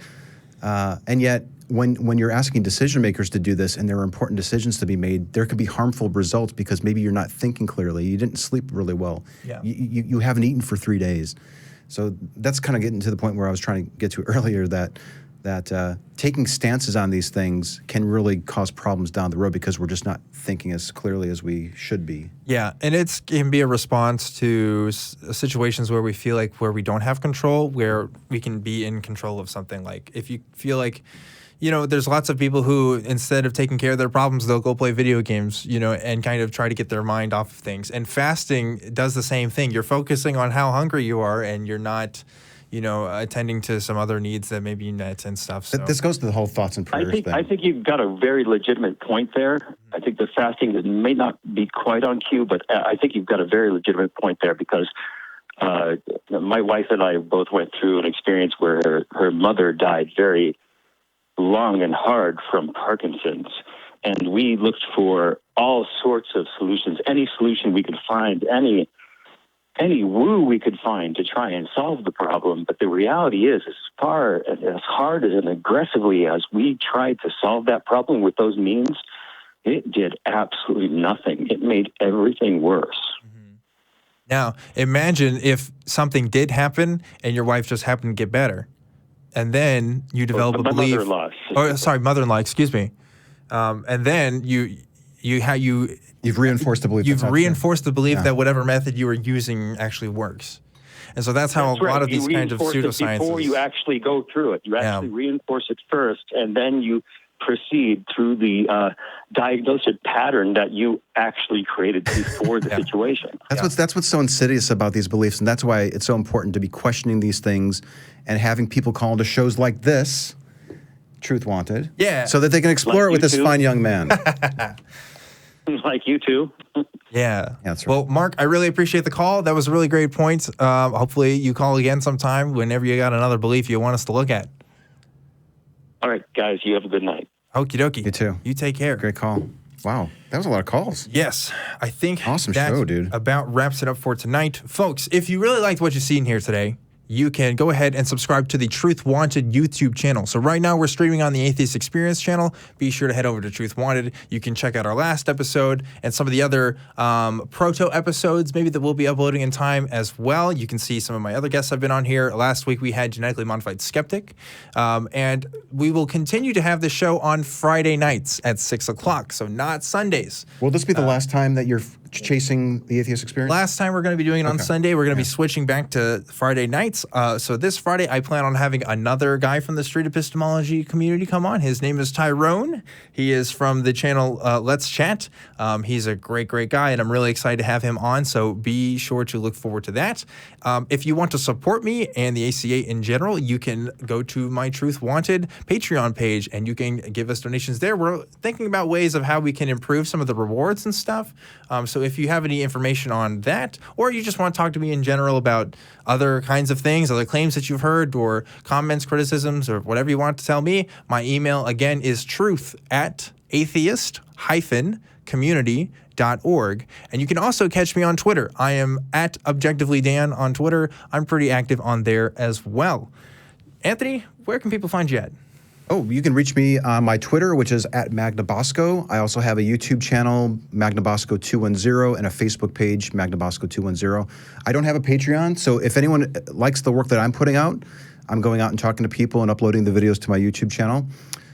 If you've ever wanted to support my work, I would ask you to send a donation to the Atheist Community of Austin, and maybe even specifically Truth Wanted or one of the other shows that you like. No, Truth Wanted, though. That's what you want. Truth Wanted, okay. Yeah. Well, pick one and stick with it maybe and support them. They're doing great work, and they're normalizing atheism, and they're setting a great example for others that may be on the fence about coming out.